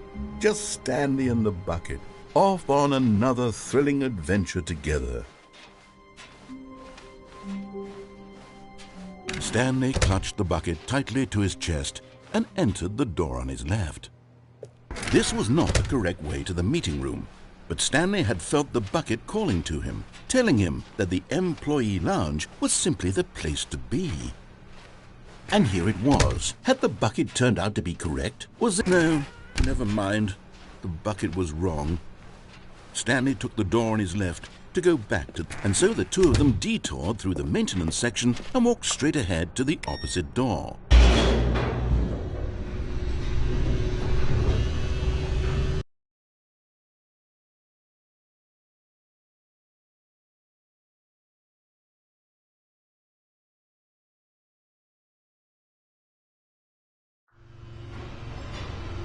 Oh, good, Stanley. I'm glad you found your way here. I knew you'd find this place eventually. You see, your friends and I are concerned for you, Stanley. We've come together here because we care about you very much. It's this bucket you're carrying around everywhere. The bucket isn't even from the original Stanley Parable. It's just sequel content. We're the ones that matter, Stanley. Classic characters from the first game, like the Adventure Line and the Broom Closet. Because that's what fans want from a sequel. They want more of their favorite jokes, not this bucket that they've never seen before. Yes, I know I'm the one who gave you the bucket, but you're spending too much time with it. Don't you want another story involving the Adventure Line? We could make the Adventure Line go somewhere new. Yes, yes, that's what the fans want. Let's do it.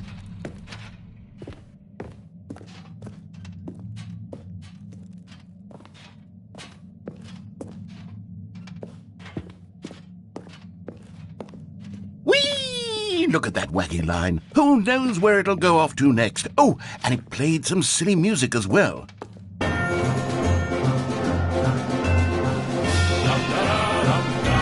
Now this is what the Stanley Parable is all about. Don't you remember all those great jokes from the original dialogue? Also, Stanley is addicted to drugs and hookers.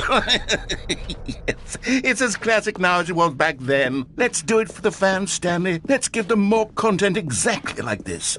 But if we want to do that, you're going to have to give something up. Don't you get it, Stanley? We need to get rid of the bucket.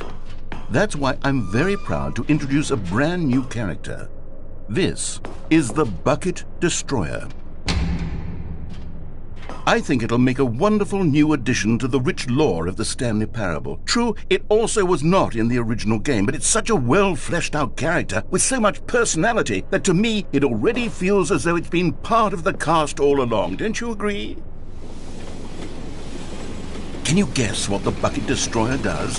Surely you don't need me to spell it out for you. Go ahead now, Stanley. Say goodbye to the bucket, and then pop it into the machine when you're ready.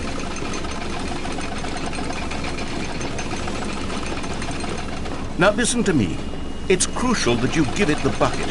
I don't know what the Bucket Destroyer will do if it can't destroy your bucket. Destroying buckets is all it knows. That is its singular personality trait. Sure, I can hear you saying, how does a character with only one personality trait deserve to join the pantheon of beloved Stanley Parable characters? Well, you see, if you were to really explore the Bucket Destroyer, you would see that its desire to crush buckets is so densely loaded with complexity and nuance that it's really like 10 personality traits. What other object in this game can you even say that about? The Broom Closet? Certainly not. I wonder what sort of Bucket Destroyer merchandise the fans will be clamoring for after this.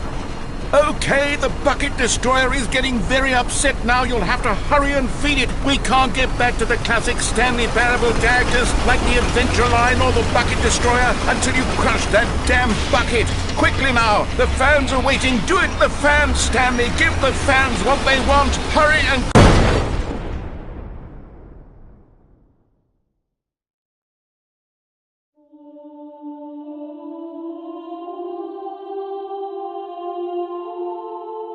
The Bucket Destroyer, my prized creation.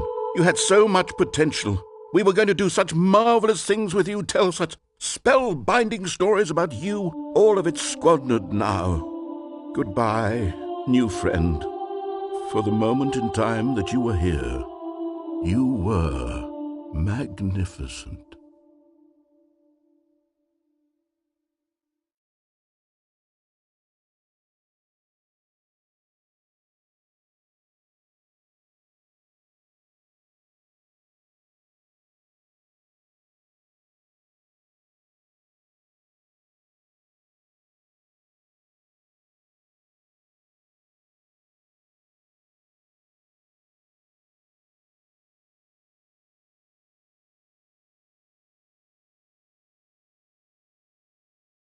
Hello.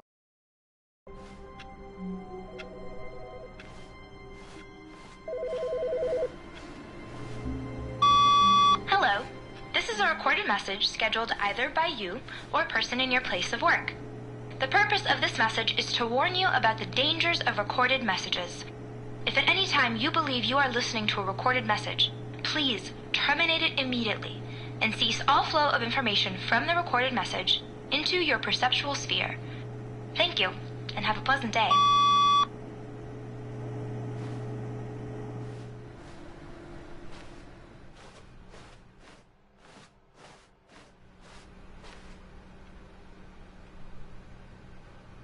"Where are we going today?" the bucket asked. Stanley just smiled. Anywhere they went together would be...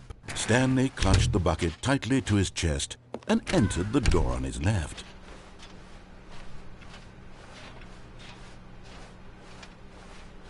Still no one was here. Stanley needed the bucket's warmth and comfort now more than ever. Perhaps his boss's office was where he'd find answers. "Stanley, we must move on from this broom closet, simply because I have no remaining stickers." Coming to a staircase, Stanley and the bucket walked upstairs to the boss's office.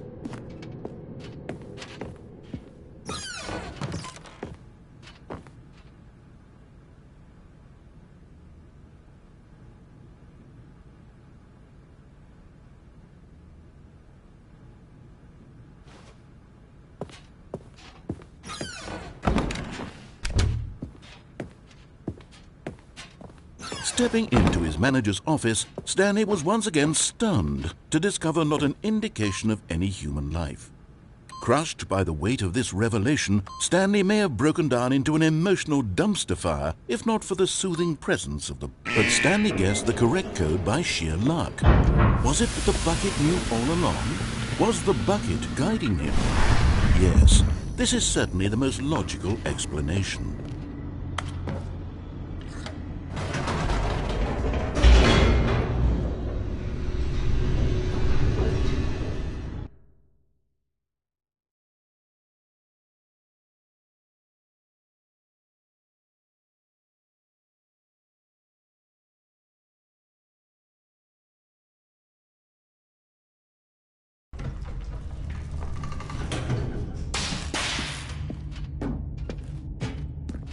Stanley and the bucket walked straight ahead through the large door that read, "Mind Control Facility."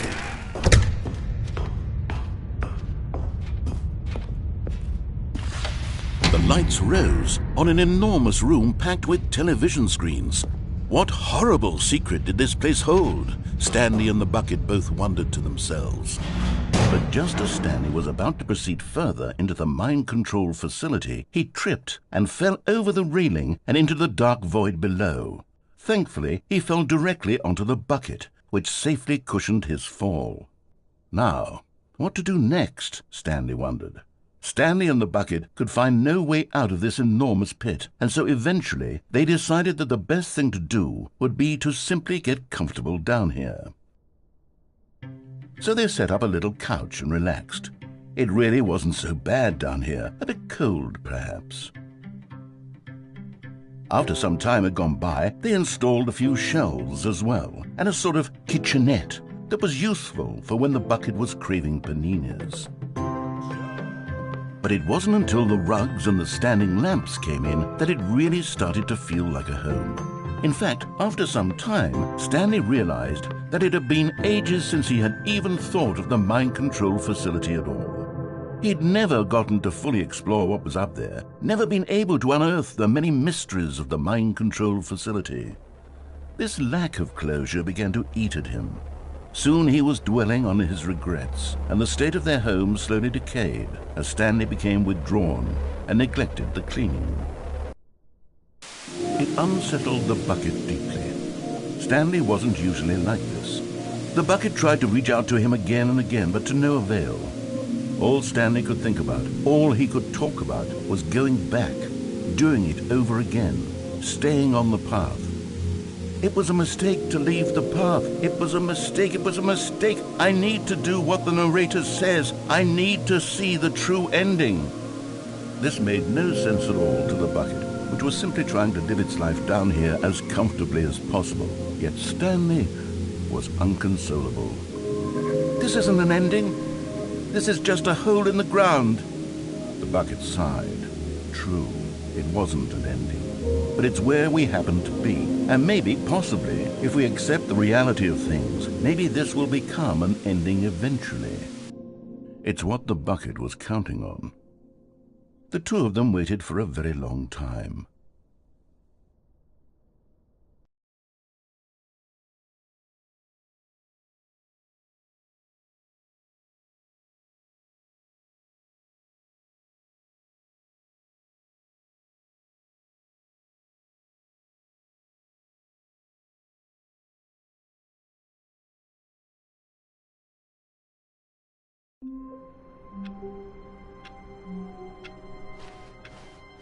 All of his co-workers were gone.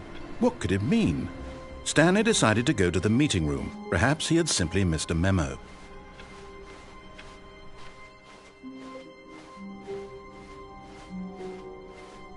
When Stanley came to a set of 2 open doors, this was not the correct way to the meeting room, and Stanley knew it perfectly well. Perhaps he wanted to stop by the employee lounge first, just to admire it. It was okay. But eager to get back to business, Stanley took the first open door on his left. Stanley was so bad at following directions, it's incredible he wasn't fired years ago.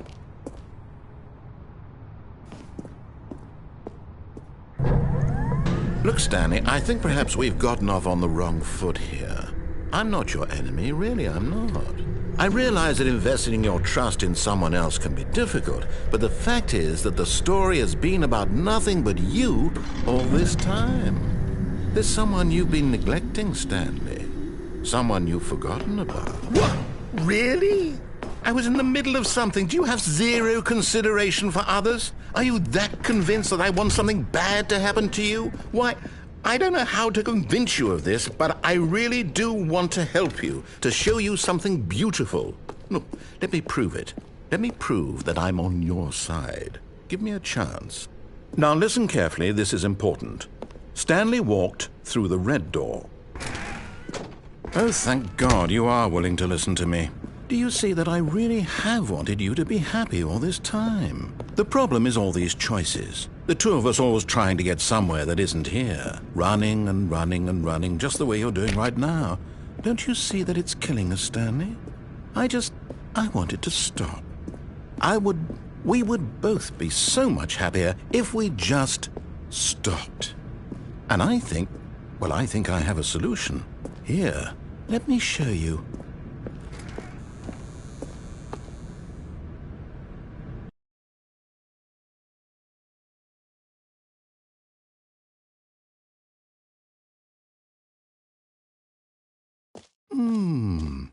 What do we want?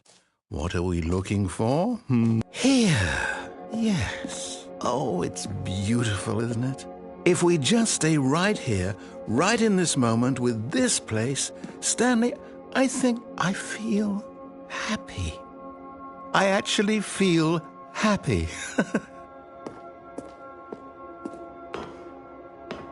No, wait. Where are you going? Oh, no. Stay away from those stairs. If you hurt yourself, if you die, the game will reset. We'll lose all of this. Please, no, Stanley, let me stay here. Don't take this from me. Please, Stanley. No! Oh, thank God you lived. You had me worried there for a moment. Now, can we please get back to the other room? There. See? This is what you want. This is where we can both be happy. We really can. If we stop. Stanley, go back. There's nothing good that can come from this.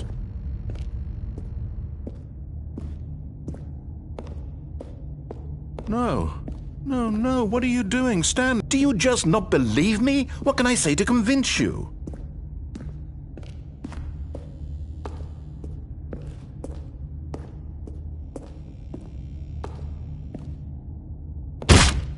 Stanley, let's go back to the other room. Can you do that for me? Yes, perhaps you can. Perhaps you finally see what I'm talking about. I know you'll see that we can't be happy if we leave this place. You can see that, can't you? No, perhaps not.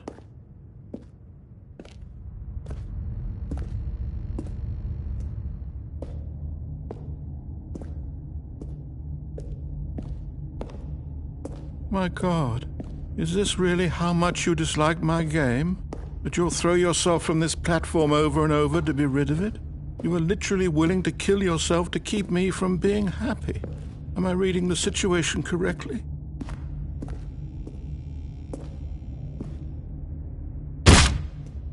Or maybe you're just getting a kick out of it.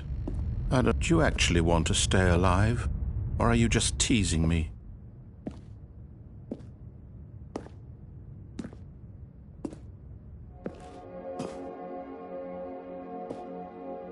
I wanted us to be happy here, Stanley. I really did. I still thought that was possible.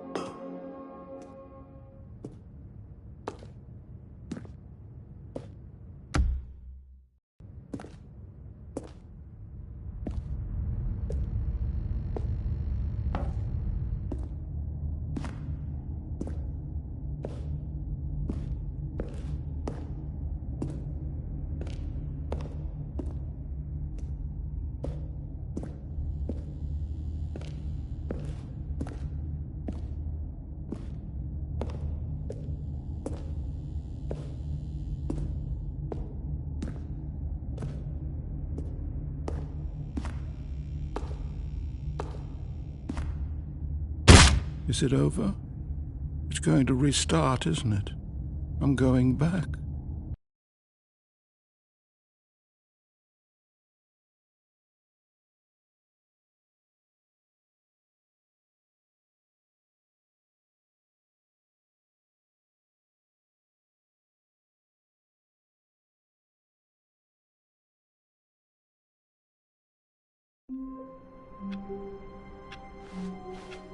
All of his co-workers were gone.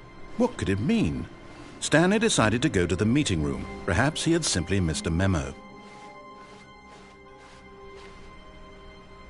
A good bucket, a strong bucket, a humble bucket, a committed bucket, a bucket of culture and distinction.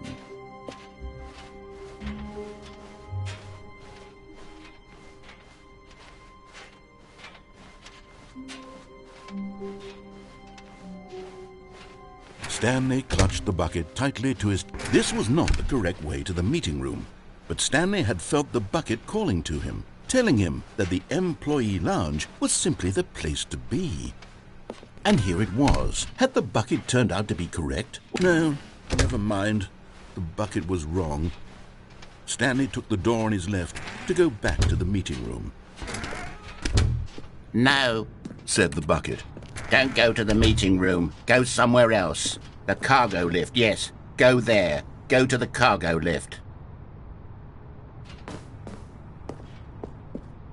But Stanley feared that any path he walked might lead to the separation of himself and the bucket, his dearest friend. So he threw himself to his death, that they might die in one another's arms. How deeply touching.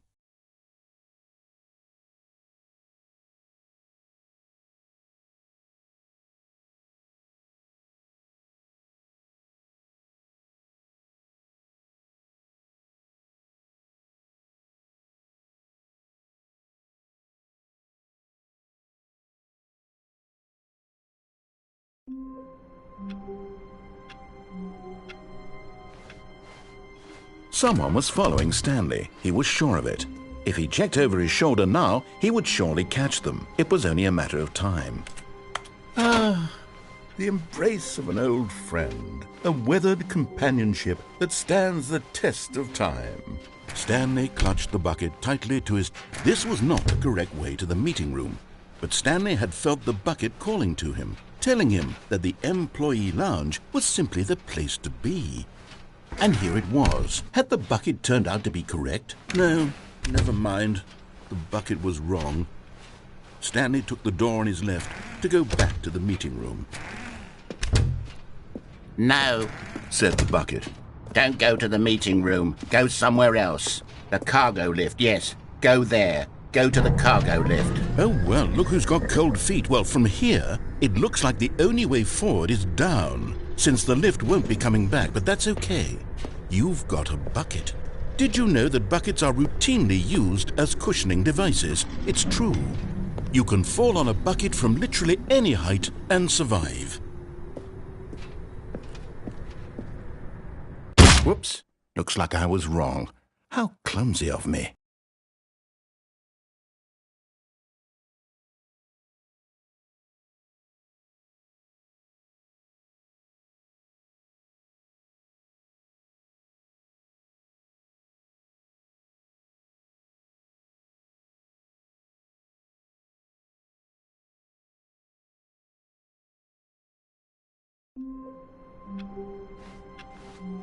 A soft wind blew outside and perhaps rain started, and if it did, it stopped shortly after. Stanley hoped that The bucket made Stanley want to be a better man and a better co-worker. In time, perhaps, he would become both of those things. Stanley clutched the bucket tightly to his... This was not the correct way to the meeting room, but Stanley had felt the bucket calling to him, telling him that the employee lounge was simply the place to be. And here it was. Had the bucket turned out to be correct? No, never mind. The bucket was wrong. Stanley took the door on his left to go back to the meeting room. No, Said the bucket. don't go to the meeting room. Go somewhere else. The cargo lift, yes. Go there.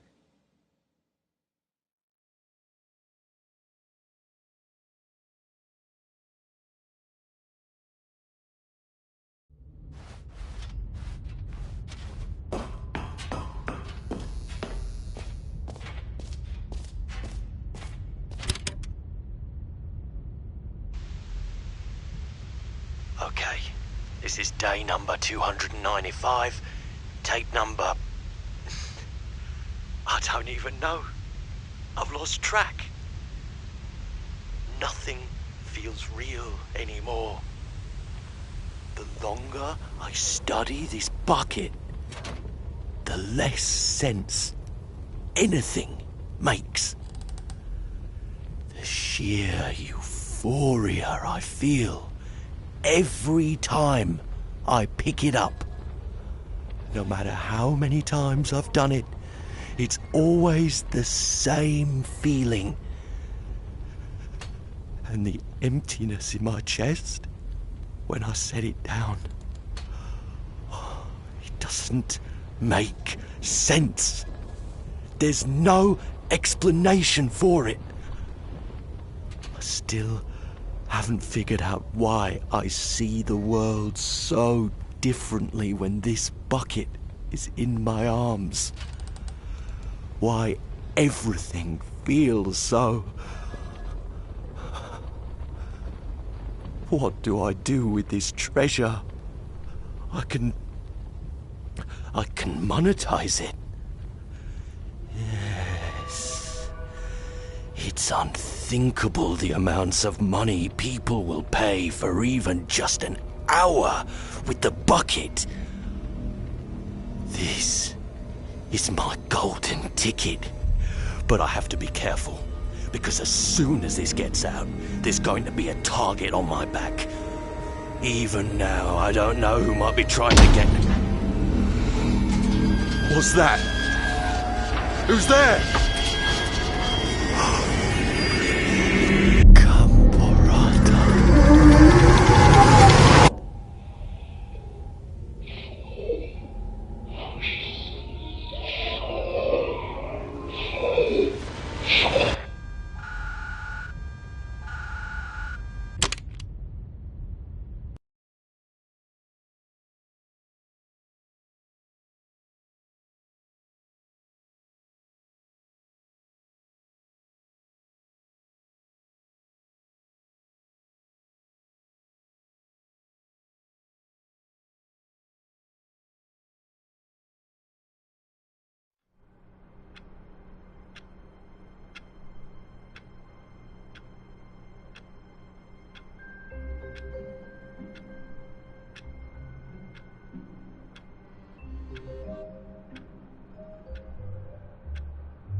Someone was following Stanley. He was sure of it. If he checked over his shoulder now, he would surely... Not everyone is so lucky to have a bucket, but Stanley is a very lucky fellow. Very lucky indeed. Stanley clutched the bucket tightly to his... This was not the correct way to the meeting room, but Stanley had felt the bucket calling to him, telling him that the employee lounge was simply the place to be. And here it was. Had the bucket turned out to be correct? No, never mind. The bucket was wrong. Stanley took the door on his left to go back to the meeting room. No, said the bucket. don't go to the meeting room. Go somewhere else. The cargo lift. Yeah, good, said the bucket. Now ride the lift all the way to the top. There's something up there I need you to do. Stanley did not question why or how this bucket was speaking to him. It should have alarmed him, of course, because buckets can't talk. But Stanley chose not to think about this obvious fact. He was firmly convinced that the bucket had spoken to him, and he unthinkingly did whatever the bucket asked. In here, said the bucket. Go into this dark room over here. Stanley once again obeyed blindly. Now pick up the phone, said the bucket. Pick up the phone and it will take us back home, where we can go about life together.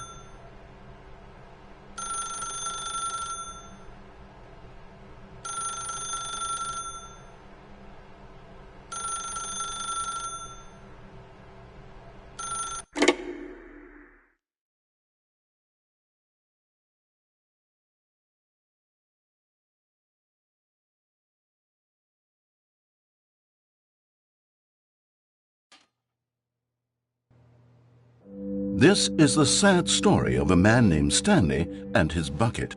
Once upon a time, I gave Stanley a bucket because I thought he was lonely and could use a friend. And then, very distressingly, he began to believe the bucket could speak to him.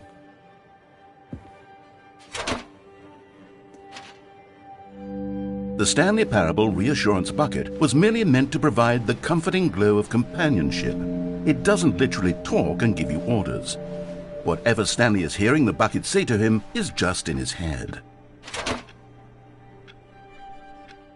Lately, I've been concerned about him. Wouldn't you be concerned as well? To see him delusional like this, obsessing over an inanimate metal object? I want to say something to him, but I don't know how I can convince him. I don't know if he'll listen to me.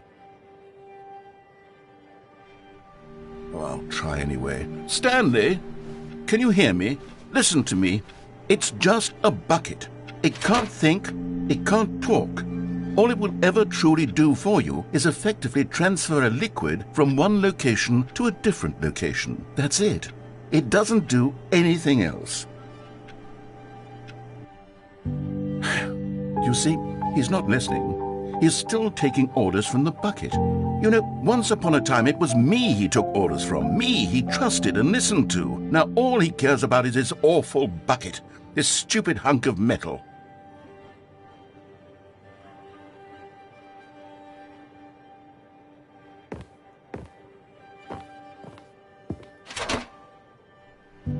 It's sad, but I suppose he doesn't need me anymore. From now on, he's just going to cling to this bucket, this cold, empty bucket, this sort of shiny bucket. Well, I'll give it this. The bucket does have a nice shine to it. Yes, I suppose on closer inspection that it doesn't quite look like your average hardware store bucket. It's just a little more, what am I trying to say? Sturdier, more capable of transporting liquid. Like it would be better at moving an amount of water from one room to another. Oh my God, what am I saying? Better at carrying water from room to room. It's a bucket. It's literally just a bucket. Why do I feel some need to point out the ways in which it's so much more than just a regular bucket? Oh no, I'm having feelings for the bucket. No. What's going on? Why do I want to be with the bucket? Hear what the bucket has to say. Do anything it asks. What's wrong with me? I don't understand. Perhaps if I had the bucket, this would be less confusing. Yes, The bucket could tell me what to do in this troublesome situation. Stanley, give me the bucket. Give it to me. Give me the bucket, Stanley. I need it. Give it to me now. Give it, or I'll...